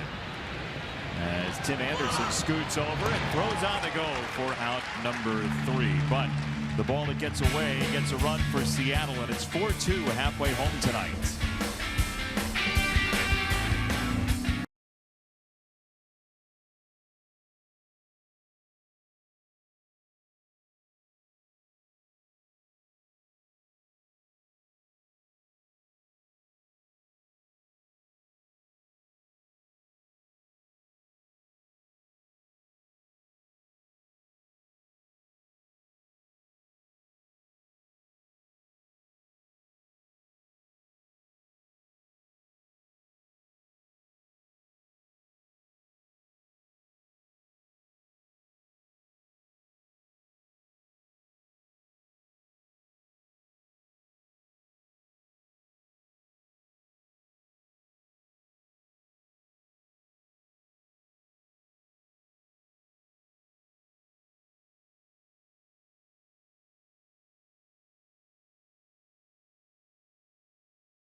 Come out to the park on Monday, July 31st. It's Bulls night as the Sox take on the Blue Jays. Purchase a specially priced ticket package to get a game ticket, a White Sox Bulls mini basketball.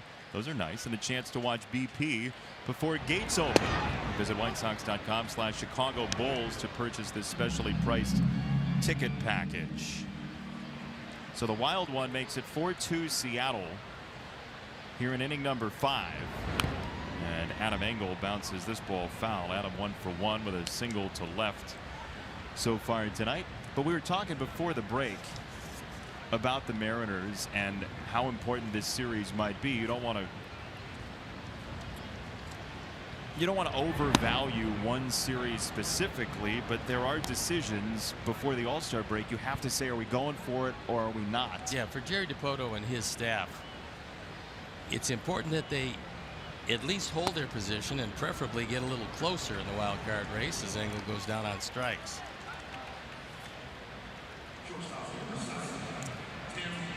Seventh strikeout for Paxton, and Tim Anderson, who's been 2 of those strikeouts, will bat here at the top of the order once again. I think a lot of general managers around the league, they're all trying to figure out, are they going to be real contenders or pretenders at this point? But again, what happens in the next 15 days, I think we can both agree, will make you decide one way or the other for at least a portion of those teams. Oh, well, there's whether another, it should or not. There's another factor also. It's a great tease. We'll find out after this out. There's the sidearm throw from Cano. Well, the other factor is everybody who is new to the game believes that the trade deadline means no more trades. Right. But it actually does. There's a lot of really consequential trades made after the deadline, but you have to pass a guy through waivers. So when you have a contract that a lot of teams don't want to take on, you will get waivers on a player, and then you can trade him. You know, you can trade him once you have waivers, trade him wherever you want to trade him, because many times teams are not going to put in a waiver claim, because if you then don't pull them back, you're on the hook for the entire contract. Well, Dan Hayes was talking about Melky Cabrera's contract. Do you think he's the type of guy that might clear waivers after the non-waiver trade deadline? Maybe not, because he's only got, a couple months left on this contract. To third base, and Seager for out number 3 very quickly for Paxton. It's a 1-2-3 inning, 4-2 your score.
Look at Statcast, powered by AWS. In the second inning, Seager is up and he lines the ball to center field. Looked like it was going to drop, but Adam Engel, with other ideas, comes on to make the catch. Root efficiency 97.7, which is what you're looking for. I mean, there was no wasted motion. He got a great break. He went right to the spot and made the catch. Nice job. The numbers behind what our eyes see in terms of Adam Engel and his ability in center field. Seager for ball number 1.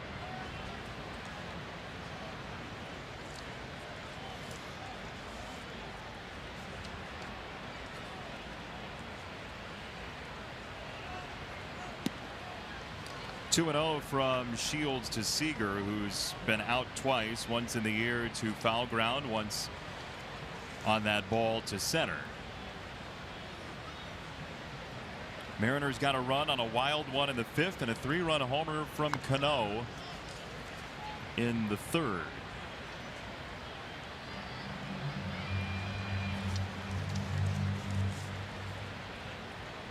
Game 2 of this series will be tomorrow. First 20,000 fans get a hat.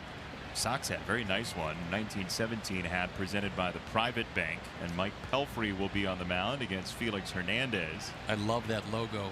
The logo is beautiful. The hats are outstanding. As was, by the way, the hat given out tonight, honoring Sox and Illini on Illini night. That ball is drilled to right field and to the corner, but it's a foul ball.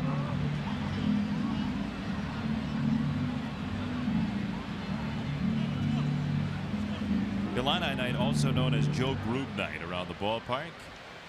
In certain circles, very small circles, concentric circles. There are the That's a baseball nice hat. caps. Beautiful.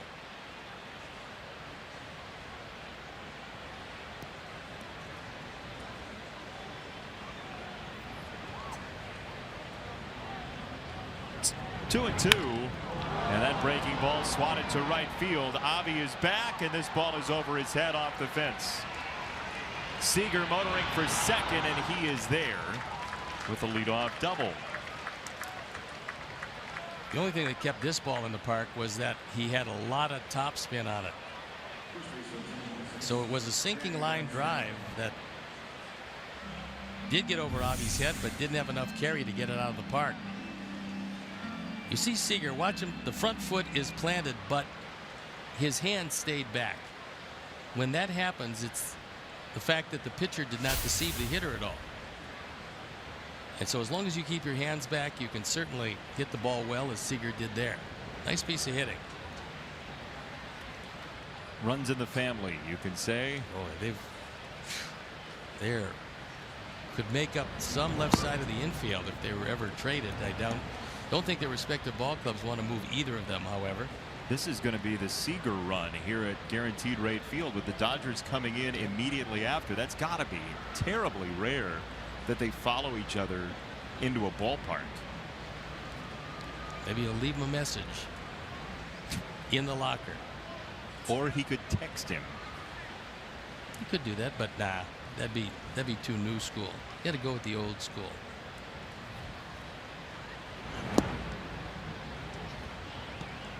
Ball and a strike on Danny Valencia. We do have our nightly quiz. This is the special birthday edition of Sticks and Stone, where we make it even more difficult for you to get the right answer. You're not going to use 5 different options, are you? Giving me a 20% chance? Oh, I know how you love that 33% chance. We'd never touch that. To third base, and Todd Frazier, and here is out number 1. Here is your Sticks and Stone question for tonight. This your 70th birthday. Who was the last Mariner to strike out against you? That's your question. Oh, I got to have some options. Here are the options. Ooh. Bruce Bhakti. That's lucky with that answer. My furnished. newest hound. It is. Richie Zisk, presented by Bob and his hat. And Layla has Jeff Burrows. Those are your options from your very sweet dogs in Arizona. Wow. How about that? I can't believe the dogs were able to do that. They actually wrote out the placards too. It's amazing. Brought them to the craft store. It is really amazing. So my choices are, again, you know, at this age you keep forgetting things. I remember Jeff Burrows, but I was looking at the other 2 dogs. Yeah. Wondering how you got them to pose so very well. You've taught them extremely well. Bruce Bhakti and Richie Zisk, along with Jeff Burrows, are your options. I don't think it was Jeff Burrows, so now it goes down to 50%. That was Layla's. Layla had Jeff Burrows. Bob had Richie Zisk, and Lucky had Bhakti. I'll stick with Richie Zisk, but thinking that you guys might now want to put another in the middle. So you're going with Bob. I'm going with Richie Zisk. Bob's choice. It's a foul ball. Here's your answer. Jeff Burrows. They all say together. Oh my! Look at that. Very nice of your hounds to participate in Sticks and Stone for your birthday tonight. I just saw them. And now everyone gets to see them. They are near and dear to you, and we thought no birthday celebration would be proper without your dogs. Well, I'm surprised Layla participated because she knows the routine so very well. She gets bitter when I leave. So I was trying to explain to her that I would be back in the not too distant future, but she wasn't buying it. So, but she did participate in this. Very nice. Well, it may have been that she participated before she was angry with you. Yeah, that could have been too. 2-2 on Haniger. Seager at second after the leadoff double, and that ball is outside from Shields. Just 2 walks, 1 strikeout so far. Everything else in play tonight for the Seattle Mariners, who only hit 165 as a team in the 4 games at Safeco Field back in May. But this again is a different lineup with Robinson Cano, Haniger in the lineup. I think anytime you can put Cano in the middle of your lineup, you're going to be a whole lot better offense, because he's just scary to face, especially in key situations like a scoreless ball game for the Mariners when he hit his 3-run homer to make it 3-1. Ball 4, 2 on, 1 out, and a tough guy to double up. Gerard Dyson on the way. You gonna play tonight? That's a big number coming up on the screen. A lot of prizes. It's your birthday. Lots of prizes.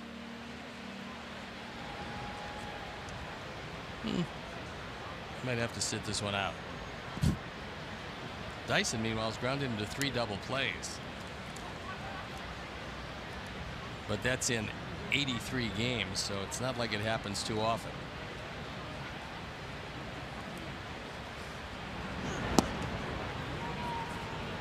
Ball low to him. Gerard Dyson, right before the Sox came in, 2 days before the Sox arrival, had quite the interesting game. He was hit by a pitch 3 separate times. Not something you'd like to do, because if he gets on with his 20 stolen bases, odds are overwhelming you've thrown yourself a double. So, especially if he's a little peeved at you for once again plunking you. Well, he's going to run. He's going to run anyway. But you don't want to give him even more incentive than he normally would have. And when base stealers get hit, first thing they want to do is steal 1, and if you don't look at him, steal 2 bases. 2-0. Foul ground and out of play. 2-1.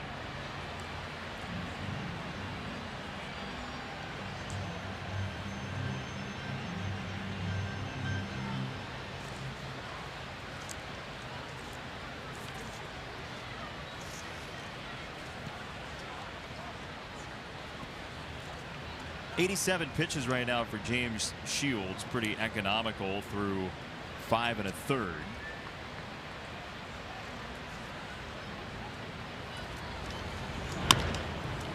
On the ground again. Dyson really can run, and Tim's got to hurry. He nearly got him. That would have been magnificent and very close at first anyway. I think that Kevin Smith is looking in to see if they want to take another look at it. It was a whole lot closer than it appeared it was going to be when he chopped this ball right at the plate. But Tyler gets rid of it quickly. Tim does a nice job of getting it, realizing that he's got a burner going up the line, and it looked like he was indeed safe by a half step or so. Off the bat, looked like there was just no chance, but Tim, that was a whale of a play to at least make it close. Well, he came across knowing that if he took even one step before he threw the ball, there was no chance at all. At least he got it there in time to make it very close.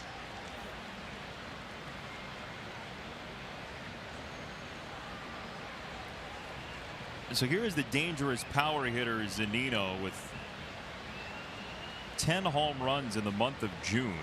I would think that Dyson is going to go on the first or second pitch. He holds this time. Yeah.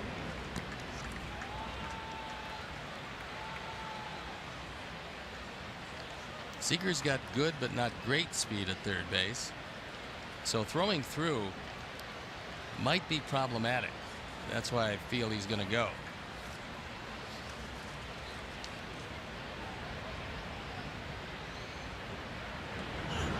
He holds, and it's 2-0.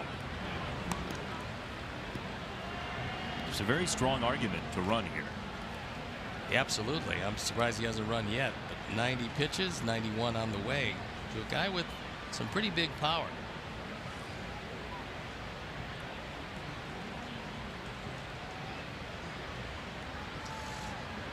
Two and 0.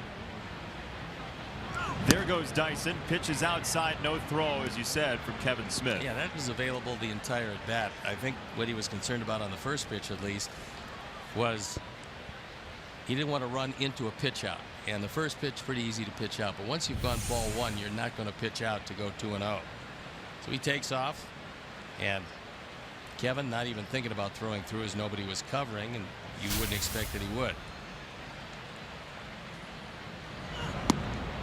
Zunino with a swing on 3-0. David Holmberg loosening in the pen.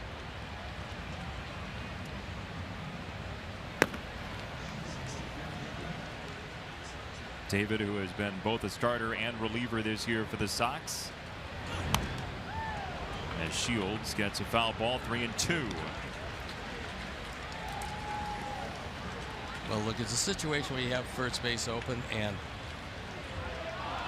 there's no reason not to throw a curveball here for James Shields. If he believes he can get him on a curve and you got first base open where if you miss, it's not that big a deal. Could be a nice time for it. We'll see what James wants to do. He went fastball. He did, and he got it in a hittable spot. It had the whole plate, but Zunino fouled it back. Saw him shake a couple of times. You think Kevin Smith had the same idea you did with the curveball? I think he probably did, but we'll see now as we look in. But don't forget that you're using a different set of signs with the runner at second base. 3-2. There he went. That was the breaking ball, and that ball was inside. Zunino able to foul it off. That didn't have the same bite as the best curveball we've seen from James Shields. Well, he was trying to throw a little harder. He felt maybe an inside corner breaking ball would get the job done. He's got a cutter that he'll throw at the right-hand hitters and cut it over the inside corner. Just clipped it foul. Still 3-2 on Zunino.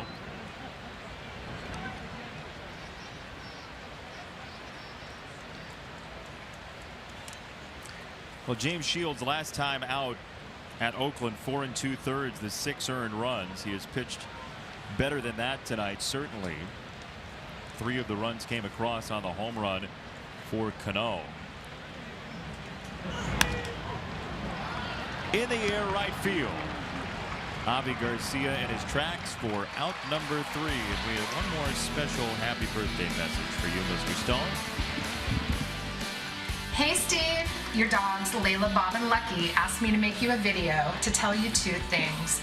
First, your backyard ball throwing makes you the very best pitcher in the whole wide world. And second, they wanted to tell you they wish you a very happy 10th birthday. Have a great day. We love you.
in action tomorrow on CSN. You can catch #1 prospect Yoan Moncada and the rest of the Knights as they take on the Gwinnett Braves. Coverage begins at 6 on CSN or stream live at csnchicago.com/watch live on the NBC Sports app.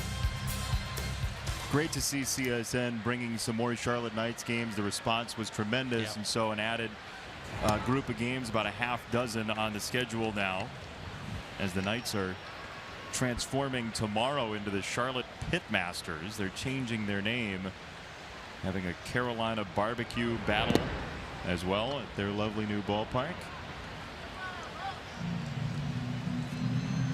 Lucas Giolito, by the way, sends his best for your birthday.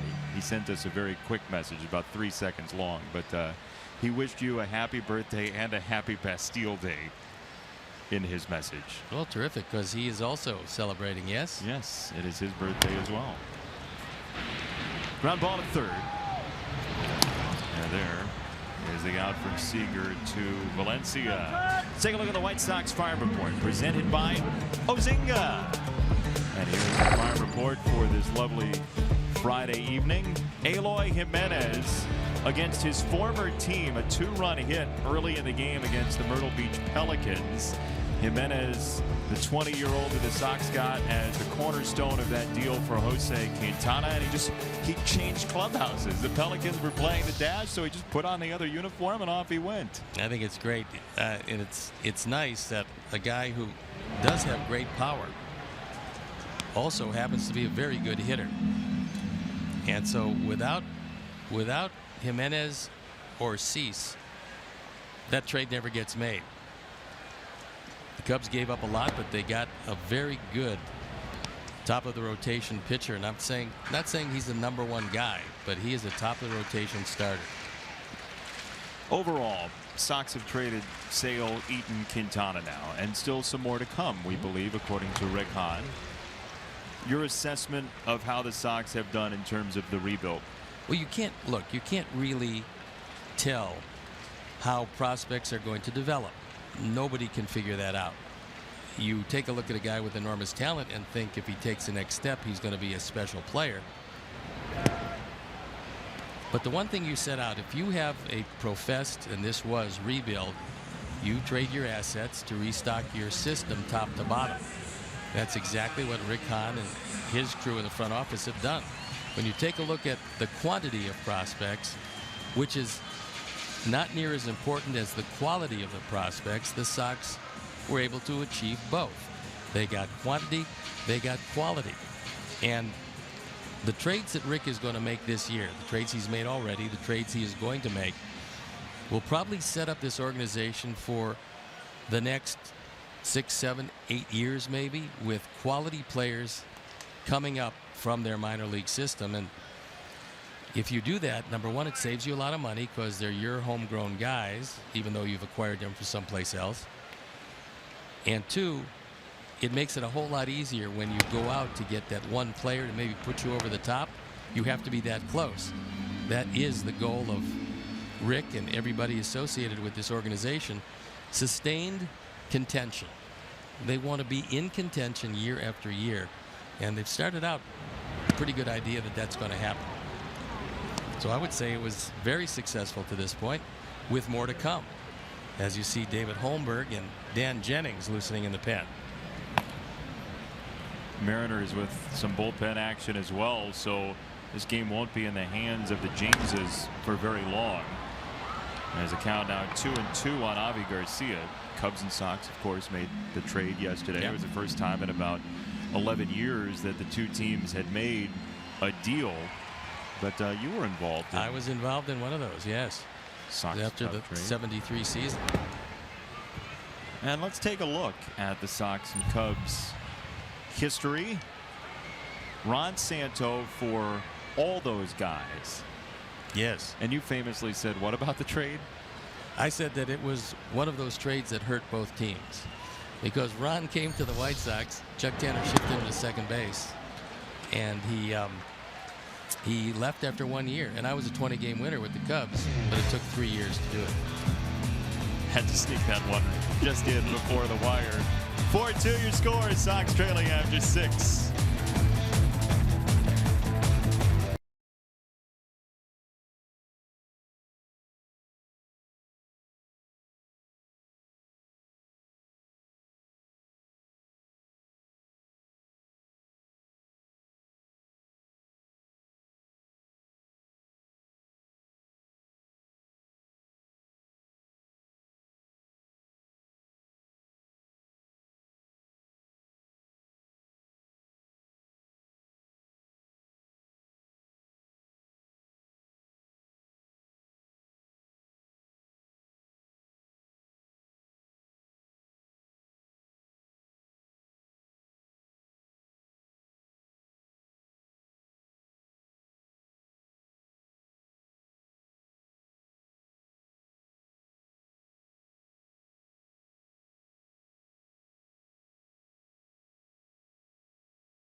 70th birthday. Just want to wish you a great, great day. But at the same time, I want to bring back some memory to you.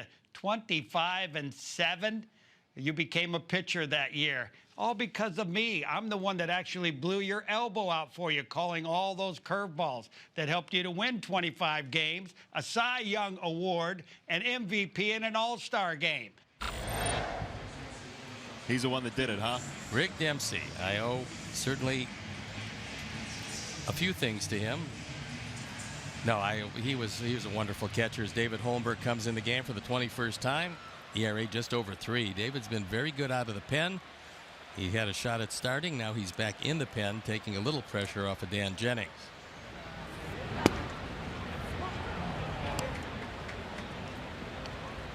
So James Shields goes 6 innings, gives up 7 hits, 4 runs, all earned, 3 walks, 1 strikeout.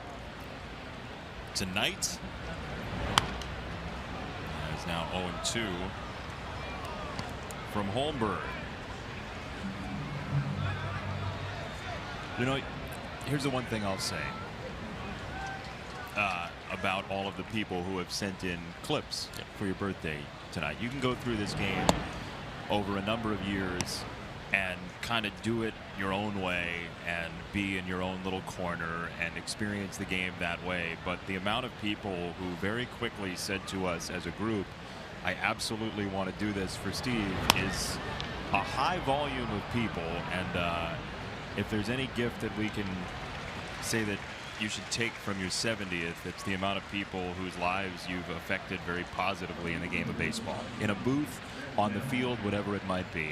It's a really impressive thing. No, it's great, and everybody involved in it, thank you very much. It certainly didn't know what to expect when the evening started, but didn't expect a whole lot of this. Well, you got lots of friends, is what we're saying. I want to thank Dave O'Brien, Len and JD on the Cubs side with Josh Lewin and Chip Carey, Gary Thorne, and no acceptance speeches, okay? No, I'm just saying thanks for doing it to all the people who went out of their way to do it. It was nice, and everybody, all you guys that helped put it together and talk to the people. It was really nice. And the dogs, boy, they did a great job. They did. They were a little quiet, but they did a great job. Well, you heard of Barker's beauties on The Price is Right. We had beautiful Barkers.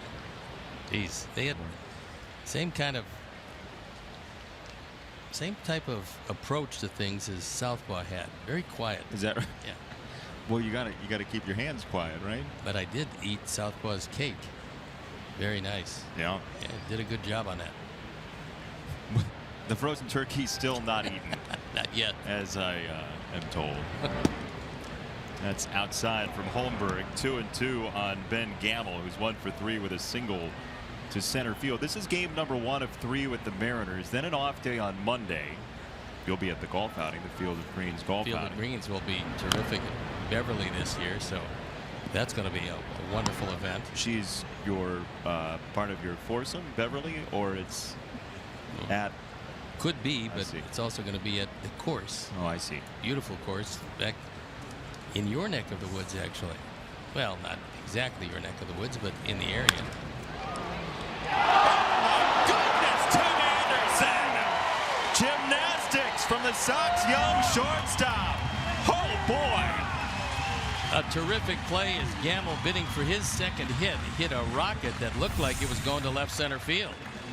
But Anderson showed you there was a whole lot of basketball in his past. Times it perfectly, and at the top of his leap, hauls it in. What a play by Tim Anderson. Huh. Nice job.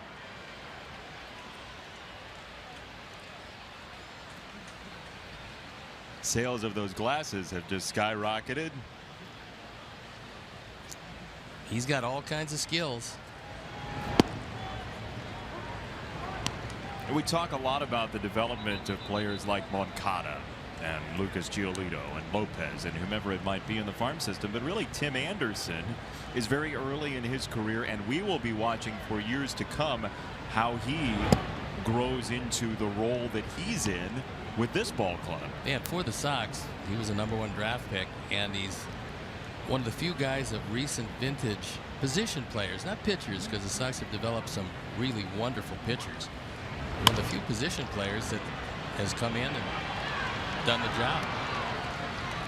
Cano into left field, his second hit tonight, and he's on for Nelson Cruz. Family Sundays feature tickets as low as $5 in the upper level, $15 in the lower level, and parking for only $10, plus special kid-focused activities located throughout the ballpark. Family Sundays, proudly presented by Coca-Cola. Visit whitesox.com/Sundays to purchase your tickets today. It's a Family Friday over in that corner of the ballpark. Group texting. Yes, in a different way. The little lady is captivated by that. Nice stop by Kevin Smith, as you would think Mom would be, showing her how you order a pizza. Now it's your turn. Pepperoni, half cheese and sausage. No, green pepper.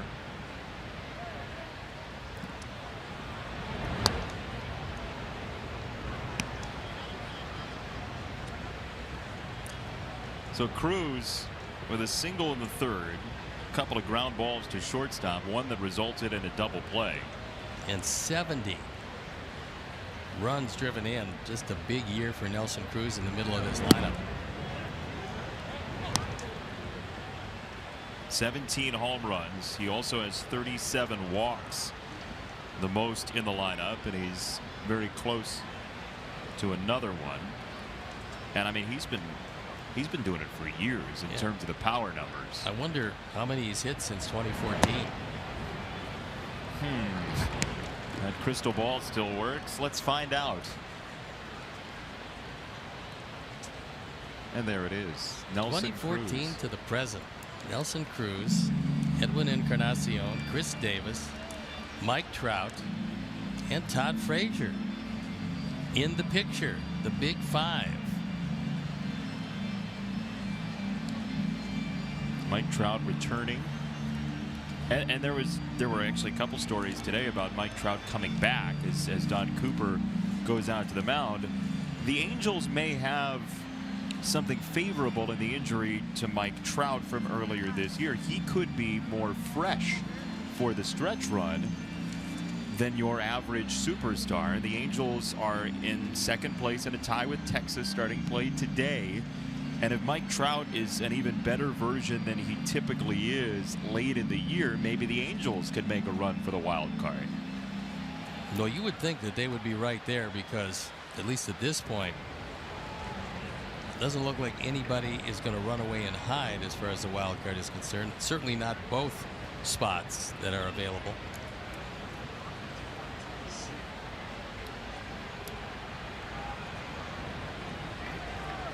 Lefty lefty, here's Seager with a big swing and a miss.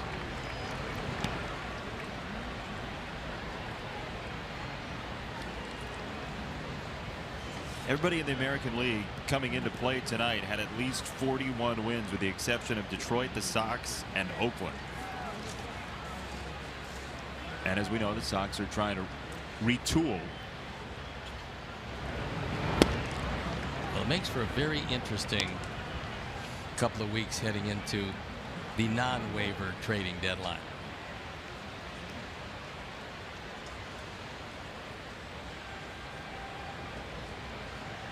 Heard Dan A's report about Rick Hahn taking a bunch of phone calls today and being very busy. I mean, this is going to be 2.5 weeks of activity for the Sox front office, trying to essentially just raise the probability that they get everything they want out of this rebuild, loading up Ricky Renteria with as many prospects and as many high-level ones as possible, because that's the only way to shield yourself from everything you were talking about with injuries and potential not bearing out and all that. Having a lot of it is the best way to go.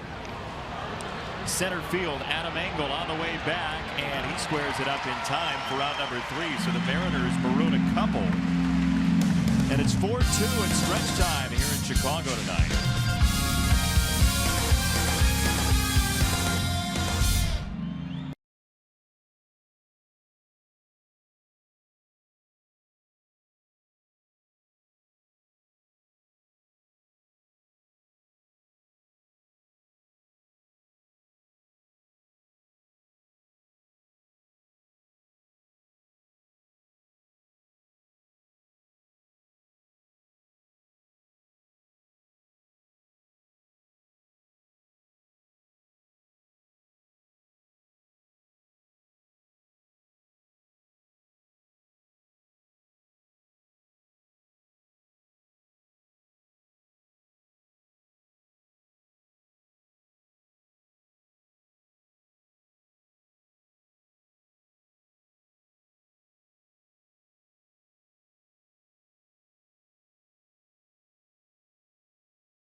Steve, I'm here representing all the baseball fans in Twins territory. I want to wish you a very happy 70th birthday. We saw you pitch at Metropolitan Stadium. We've listened to you broadcast for many, many years. And the one thing we've always respected is you've kept your great passion for this game of baseball. When I see you in August, I want you to tell me, honestly, how many puffs it takes to blow out 70 candles. We left out the candles. We've got to get you 70 before the end of the night. You got to blow them out. Jeez. Well, we've got a new pitcher coming in the ball game. It is Tony Zych. On for the 30th time. He's been awfully good. He's 3-2, 5 holds, but a 2.33 ERA. As you can see, right-handers have done absolutely nothing with him. He's only allowed 2 home runs in 29 previous appearances, so he's thrown it very well. He inherits a 2-run lead. Paxton is out of the ball game after a solid 6, and Zych comes on. Sox had 5 hits against Paxton, 2 for Avi Garcia, Davidson and Saladino each with RBI doubles, and Adam Engel with a base hit. But the top 4 in the card were 0 for 12 against Paxton, who did not allow a walk in the game. And if you have designs on taking the lead against Tony Zych here in the 7th inning, you mentioned how good he's been. He has not allowed more than 1 earned run in any outing this year for the Mariners. That's been a really impressive run. He has what appears to be, just looking at the velocity of that one, velocity's good, but also he can sink it, and that's probably the reason why he's only given up a couple of home runs. If you know the name, it's because he went to St. Rita here locally. Segura for round number 1. MLB.com @bat is your #1 mobile app for live White Sox baseball. Stay connected with a fully customizable experience. Get White Sox home screen icons and app features, as well as game day, live game video highlights, radio broadcasts, Statcast, news, and more. Download MLB.com @bat today. Can't live without @bat if you're a baseball fan. It's just a wonderful way to learn about everything baseball. Here's a man who's really scalded the ball tonight. Tyler Saladino in his return is 1 for 2 with that RBI double in the 2nd inning, deep into the right field corner that carried over Haniger and cleared the wall on a hop, scoring Avi Garcia for his first of 2 runs tonight. There's some vitality to that Zych fastball. Yeah, it's got late life, and again, you can see. I just watched the first pitch he threw, and you could see the downward movement, the fact that he's going to throw a lot of ground balls when he's right. But he was a second baseman for his high school team and their occasional closer. Then decided, and justifiably so as it worked out for him, that working out of the bullpen would be the key for him. He was drafted by the Cubs in the 46th round in 2008, didn't sign, and went to University of Louisville and eventually found his way to the Mariners. Swing and a miss for strike 3, and 2 down. Kevin Smith, you think Farmio's talking about St. Rita right now? I think that he might work that in. Beck and Canely loosening in the pen.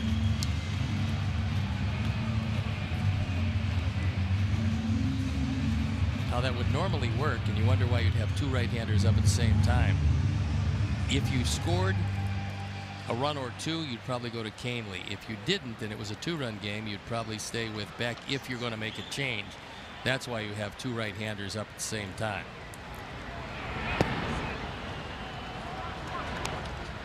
Sox had 2 lefties up together as well tonight, Jennings and Holmberg. Holmberg eventually came into the game. It's nice for Dan Jennings just to have a compatriot, another lefty in that bullpen. He's been the lone guy for a good chunk of this season out there. Yeah, unfortunately, if you're the lone lefty, you're going to wind up with 80 appearances. That's something they don't want Dan to do, although he's been very versatile over the course of his career. And Now joined by David Holmberg. It does take some of the pressure off.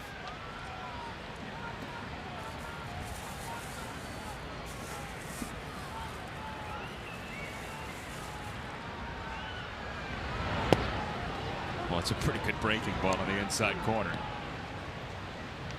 Well, from a hitting standpoint, you're watching this seemingly a fastball. All of a sudden, it just explodes over the inside corner. So I'm not sure if he's trying to throw it there by design, but it's very effective. And he went to the outside corner with that breaking ball, or at least the outside half. That is now 11 in a row retired by Mariner pitching.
Loan now at eclicklending.com. eClick is located in Chicagoland. It is rated A+ by the Better Business Bureau. eClick Lending. Boom! Your mortgage just happened. That was the birthday boom. Birthday boom. Always a big one. Always a big one. You only get one 70th birthday boom. Hopefully. As Chris Beck comes into the ball game, on for the 34th time. There you look at the numbers. He's been pretty good out of the pen. And he inherits a 2-run deficit, trying to hold them right there.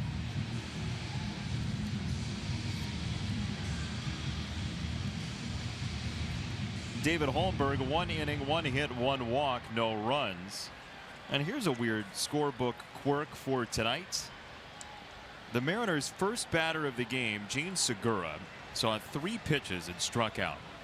Yep. They haven't struck out since. They decided they didn't like it. Yeah, tried it. I'll pass. Hard pass, as the kids say. Danny Valencia with a double in the 2nd inning. The next inning, the Mariners put up the deciding hit of the game so far with the Robinson Cano 3-run homer with 1 out. Check swing and a strike. 1-1 to Valencia. Valencia want to know if he swung or it was called. Phil Cuzzy said it was a called strike, which is a bit of a break.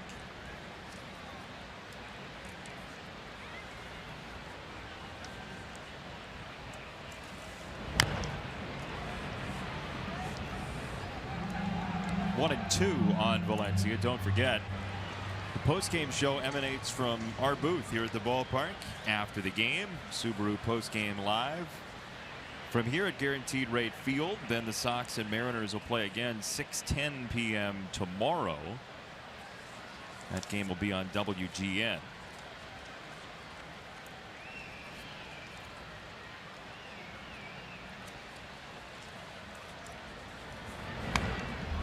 King Felix scheduled for the Mariners tomorrow.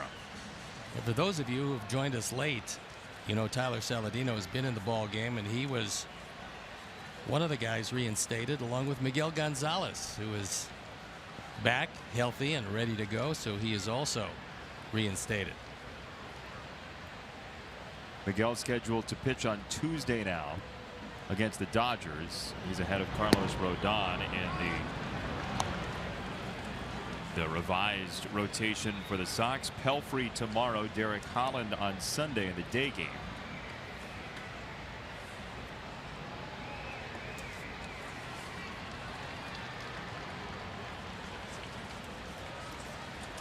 Two balls and two strikes from Beck to Valencia. In the air and foul from Danny Valencia. As you see Miguel Gonzalez, who returns from injury. He will throw, as we said, on Tuesday. Good to see Miguel back after some rehab time in the minors.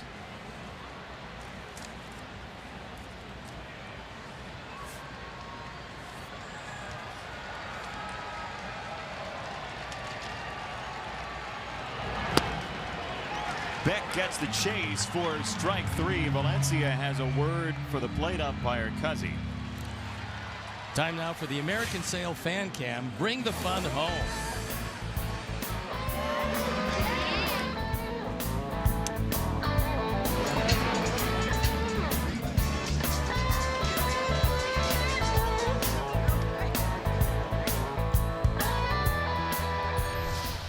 Always nice to see families out enjoying the game together.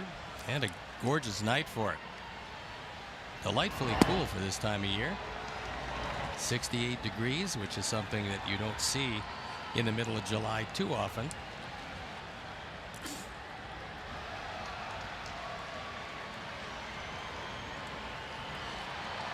I was looking back the other day in the scorebook. There was a game maybe about a month and a half ago. It was in the 90s. And will be again at the end of this homestand. Is that right? I have not looked. It will be. Oh boy. Well, you know, Tom Skilling calls me occasionally to let me know what's going to happen, and that's what's going to happen. He just calls you with a forecast? Well, yeah. You just need the temps if they vary, you know, because you have a different preparation when it's really warm. And Tom has not, over all of these years, said, click on the internet and get your own weather forecast, Steve? He's just happy to do it, provide a service. What a guy. He'll talk about weather to anybody, inanimate object or not. One of the best there's ever been. As Beck guns it on to first for out number 2.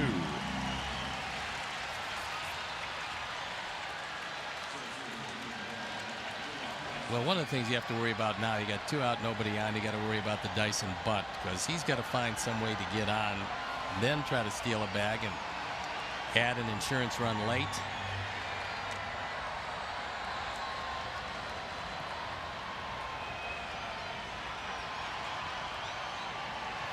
And stolen base in the 6th came with Seager at 3rd. It did not draw a throw. So stolen base number 21 for Gerard Dyson this year. He was tied for 5th in Major League Baseball coming in.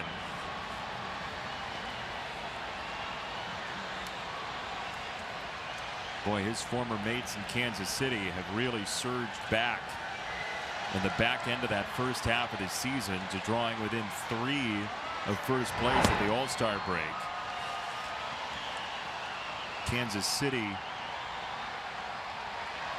chasing Minnesota by half a game at the outset of play today, and the Twins are down 10-5 in the 5th inning to Houston. Meantime, the Royals are trailing 5-3 at home against Texas in the 7th.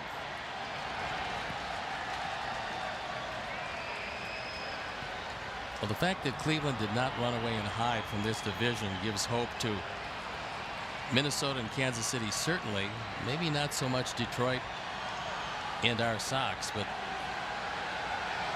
Twins and Royals certainly believe they still have a shot, and justifiably so. You consistently believe that Cleveland will eventually put the hammer down and pull away, but you know, you're talking about, from the Indians, 87 games into this season with 75 left to go, and they haven't done it yet. And one of the reasons is, somewhat miraculously, the Indians can't dominate at home. They're 21-24 at Progressive Field. That's a called strike, and Dyson's going to need that weaponry back. Oh, umpires absolutely love when a hitter throws his bat away. This is something that makes their day. Dyson thought it was low. That ball had at least a piece. You see it right there. It was on the back knee. It was on the back knee. It was probably had just a touch of the strike zone. And our Menards Pitchcast agrees. 3-2 to shortstop. Anderson follows it well, and Gerard Dyson will not be happy with that one. 1-2-3 inning.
Well, a young man in Chicago celebrating his 70th birthday. That is one Mr. Steve Stone. And from us guys here in the A's broadcast booth, we want to wish Stoney a very happy birthday. I don't think he's ever been young. So, No. you know, to say he's 70 young, but happy birthday, Stoney. You know, it's amazing. Your great career as a player and a broadcaster, worked with some great guys, but it's been a special time, so happy birthday.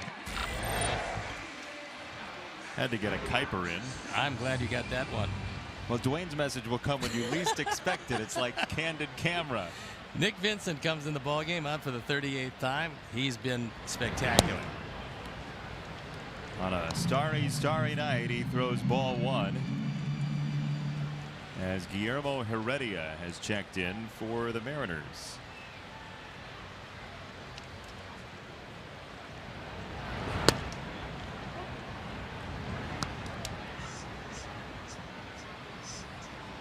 Adam Engel trying to start a rally here for the Sox. Down 4-2. Adam singled in the third against James Paxton, who was outstanding tonight. That fastball climbs up 2-1. Paxton 6 innings, 9 strikeouts, just 5 hits and no walks. And Zick with a very good inning.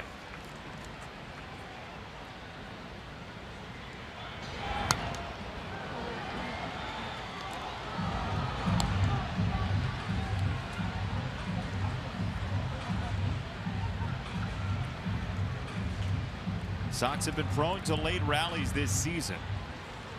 Got 9-1-2 coming up here. Engel, Anderson, Cabrera.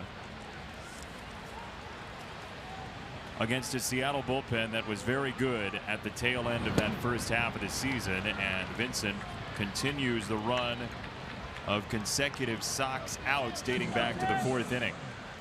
Hey, Sox fans, for each strikeout by a White Sox pitcher at Guaranteed Rate Field this season, People's Gas makes a donation in support of White Sox charities. Reduce today, save tomorrow.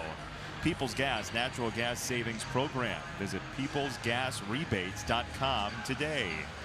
Vincent throws a lot of sliders, which makes that fastball, even at 90, look a whole lot better than you would think 90 would look. And there is a strike.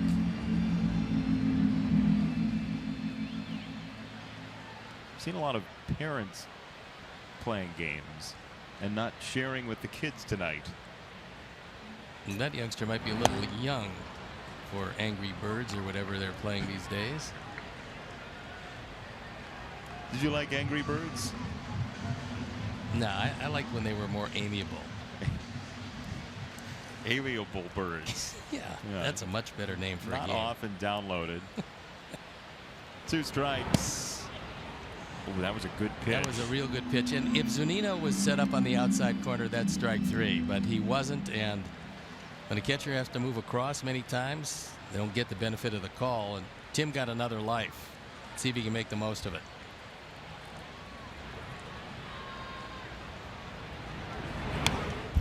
Boy, it's so easy to say, well, the umpire shouldn't be affected by where the ball is caught. But the split second is so hair trigger between plate and glove that it's almost unintelligible. Well, you're looking at a catcher setting up at a certain spot. As soon as he moves his glove, sometimes a foot or 14 inches to one side or the other, the umpire just doesn't give you that pitch. Here's strike 3. 13th strikeout tonight for Mariner pitching. You could call this whatever you want, either a cutter or a slider. It's very similar. Little late movement at the end, not a whole lot of movement, just enough to take it off the sweet spot of the bat, and 2 up and 2 strikeouts. Wasn't the best one he's thrown in terms of movement, but it had enough to get the job done. And again, because of so many sliders, 89 or 90 on the velocity looks a whole lot faster to you. 2 down for Melky, who was willing to take a strike and does. Quick at bats tonight for Melky so far, with 2 air outs and a ground out.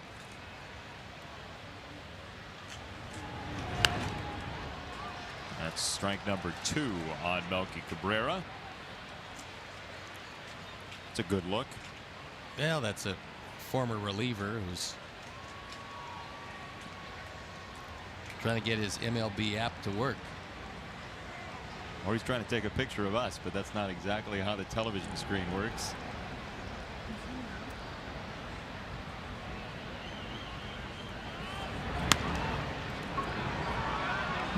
Tough play. Seager wanders over and has out number 3. 14 straight set aside by Mariners pitching. 4-2 to the 9th.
Zunino.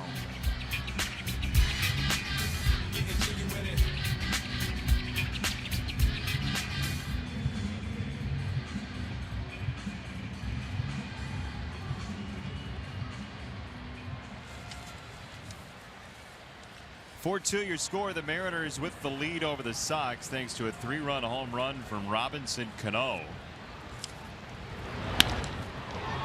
That ball served to center field, and Adam Engel has no play. Zunino with a leadoff base hit.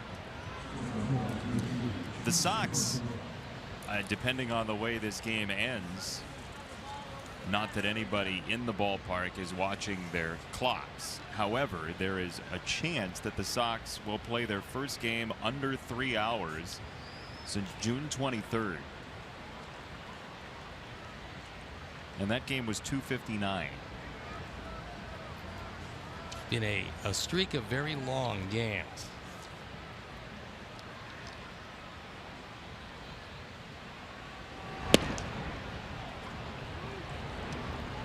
It's been a good crowd tonight in terms of liveliness, and there just has not been, other than the couple runs that Avi Garcia has scored, there's not been a lot because the Mariners pitching has been outstanding tonight. Well, it started with Paxton, who did a great job for 6, Zick for a strong inning, Vincent for another strong inning.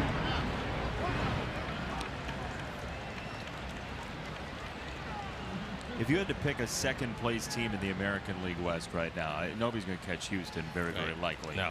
You have to pick a second place team. Who are you going to pick? Boy, it's really hard at this point to decipher between those two teams that are sitting there. I think it all depends on who decides to make a deal or not. You know, it's Billy Epler with the Angels or Jerry DiPoto with Seattle. You don't really know who is, number one, willing to maybe trade away some young players, or number two, who has the financial flexibility to go out and take a contract that another team who's not going to get there would want to move. And we don't know the answer to that until it comes around. But I mean, we've seen it in the past where the team that doesn't make a move is the team that gets driven by because somebody else has. I mean, that might be the lay of the land in the American League East as well. Whoever makes that move ends up finishing in second in the West. Well, you still believe that Seattle has a good enough foundation to put together a run. They haven't been able to do it yet, but this is a tough lineup when it's all clicking. And you know, you look at them and then you wonder exactly what Texas is going to do, because Texas has a really good team. The question will be pitching. Is Hamels going to stay healthy? I mean, bullpen. They've talked about Hugh Darvish as far as making a deal is concerned, because he's going to be a free agent, and there's a lot of teams that would absolutely love to have him. So again, we don't know if they're going to be buyers or sellers. Obviously, if they trade Darvish, then you know what they're going to be. And you know, if you're not going to make it, or it's doubtful if you're going to make it, you don't want to hold a guy till the end. Big chopper, third base side. Frazier on the run. Sends Zunino on to second base. Segura out at first here in the ninth. And that's why the Sox are in a very strong position, is that there are a lot of teams that have not decided what they're going to do yet. And if the Sox swoop in as they did yesterday and make an early deal, you can set the market pretty much. Well, they've got something we talked about early in the game. They've got something that a lot of people will covet at this point, and that's very good bullpen arms. And they are saying, you know, we're willing to listen to anything. So that's why Rick's phone is as active. This one into right field, and a stop sign over at third from Manny Acta for the runner Zunino. Guillermo Heredia, who came on as a defensive replacement last inning, has a hit. He's 1 for 1. And this may be all for Chris Beck.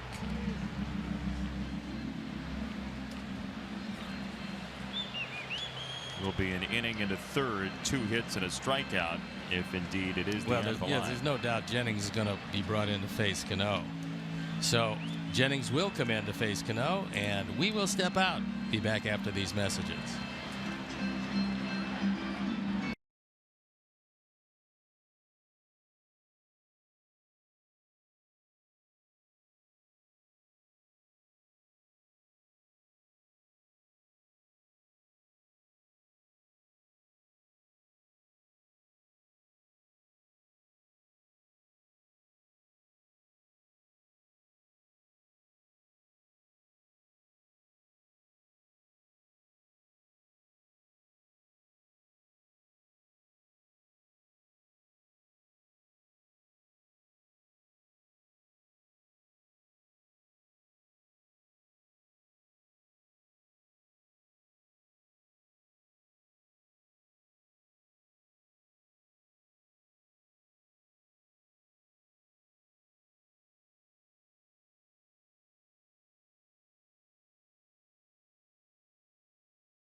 Marthy from Philadelphia. On behalf of everybody here in Philly, we want to wish you a very happy 70th birthday. We want to thank you for bringing Thurman Munson to the big leagues and everything that he did for you as a pitcher when you were growing up. Also, we want to thank you for everything that you've done over the years as a broadcaster. You know, for those of us who didn't have anything but WGN, you were the voice of reason when it came to baseball on the national level for so many years. So thank you for all of that, and we hope the year number 70 is a great one. Our Hyundai call to the pen is Dan Jennings, who's coming on to face a very tough Robinson Cano. He's got runners at first and third. There's only one out.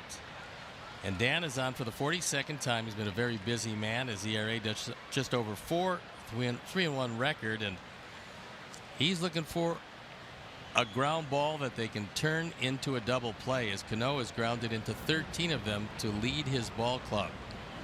Did Tom McCarthy just call you the voice of reason? Yeah, I think so. Hope he's okay. That's an upset. There's ball number 1 on Cano, who has been a tough out tonight. He's only made one of them. That was a ground ball in the 5th against James Shields, who he hit for a homer in the 3rd. He walked in the 1st and singled against Holmberg in the 7th. Cano's OPS about 200 points lower versus left-handed pitchers this year. That's on base plus slugging. Well, he pretty much knows or thinks he's going to get a fastball here. The reason being, you don't bring in a left-hander and then think it's a good thing if he faces Cruz, who's in the on-deck circle. So he's looking fastball, plain and simple, probably looking middle in for it. On the ground, Saladino, glove flip, Anderson, yes sir, double play. Reunited, and it feels so good. Tyler and Tim turn 2. And we'll go bottom 9 with the score still 4-2 thanks to this sleight of hand.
It's Miller time, brought to you by Miller Lite, and here is our Miller moment.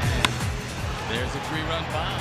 Robinson Cano doing what he did in the All-Star game, only this time 3 runs scored. Our Miller moment, the difference in this ball game. We got a new pitcher coming in the game. It is their closer. It's Edwin Diaz. On for the 36th time. His ERA 3.5. 13 for 16 in save opportunities. The young man has great stuff. 48 strikeouts in 35 2/3 innings. Got a hard slider, throws a very good fastball. He's got a very lively arm, and he comes on to try to nail it down, and he's facing the heart of the order. Although the heart of the order tonight is all right-handed against the left-handed starter, Paxton. Abreu first, then Frazier and Garcia. That's a ball outside to start Jose Abreu. Jose 0 for 3, 2 strikeouts. Same for Frazier. Avi has been the damage doer with a single in the second and the fourth, and both runs scored tonight. Jose wanted to check it up and could not. Zick out of the bullpen, 1 inning, 2 strikeouts. Vincent out of the bullpen, 1 inning, 2 strikeouts. And now Diaz here in the ninth, trying to cinch it up for Seattle in the series opener.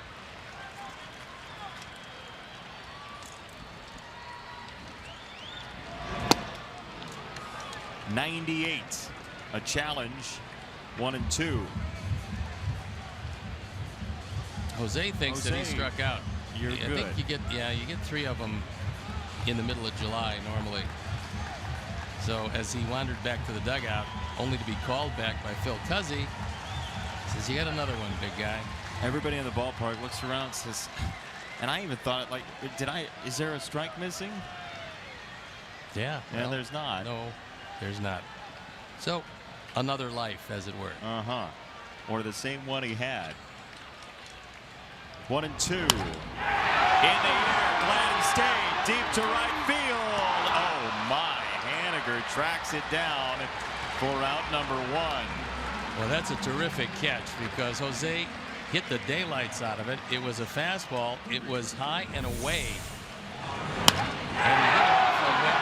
And Mitch Haniger off to the races, getting a great jump, ran right to the spot. And he's able to haul it in, taking at least 2 bases away from Jose. That could turn out to be a game saver. Boy, that was a tremendous route to the ball by Haniger. If he made one mistake in going to the ball, he doesn't catch it. But he broke straight to the spot and made the catch.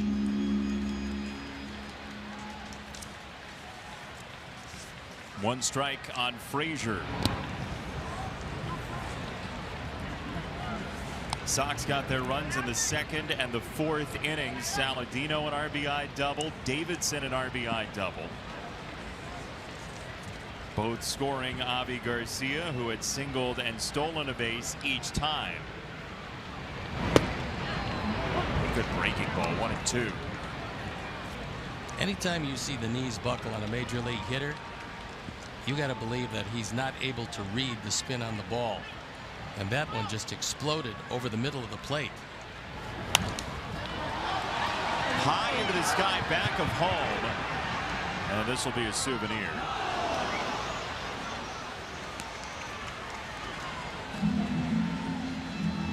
Not an easily captured souvenir, but a souvenir nonetheless. It was a good break because there was one gentleman down there that didn't see the ball and just missed getting hit in the head. Getting the old coconut. Yeah, that would not make for a good evening. 1-2. Called strike 3. Very close to the zone. And it is strikeout number 14 for Mariner pitching tonight. It's another knee buckler. Todd thought it was up, but you see the knees buckle. He's not reading the spin of the ball. It's spinning so quickly on that slider.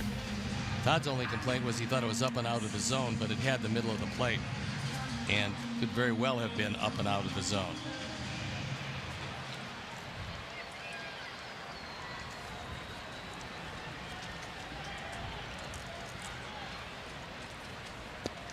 Well, once again, Edwin Diaz has eye-catching stuff in front of us. Yeah, look, he's just got a great arm. The only question, because he's a very young pitcher, was when they put him at the back end of the pen, could he handle the load being that young? And the answer is yes, he can. And he's still going to get better. That's the scary part about it to the guys who've got to face him. That slider is pretty close to unhittable. And when you can mix a high 90s fastball in with it, you're pretty tough.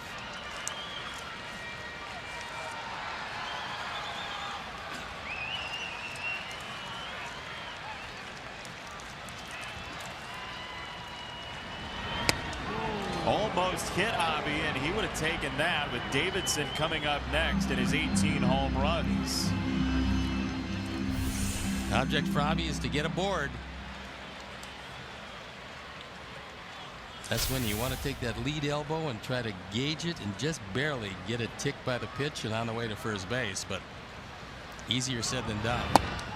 Strike 3, and that will do it. The Mariners, behind some great pitching, tremendous bullpen work, get the win 4-2, and we'll do it again tomorrow night, 6:10 first pitch. Hey, happy 70th. Thank you, and thanks to everybody involved in this one. Unfortunately, it was not the ending that we would have liked, but we will see you again tomorrow. Dan Hayes and Chuck Garfien are waiting in the wings for Subaru Postgame Live from here in the booth. They'll have it for you. Thanks to our producer, Keon Dolachagi, director Jim Angio, associate producer Chris Kamka, tech manager Mark Harper, executive producer Jim Corno Jr., and our entire crew and everybody who sent messages to my wonderful broadcast partner. He's Steve Stone. I'm Jason Benetti. So long from Guaranteed Rate Field in Chicago. Subaru Postgame Live is next. You've been watching Chicago White Sox baseball on CSN. Good night.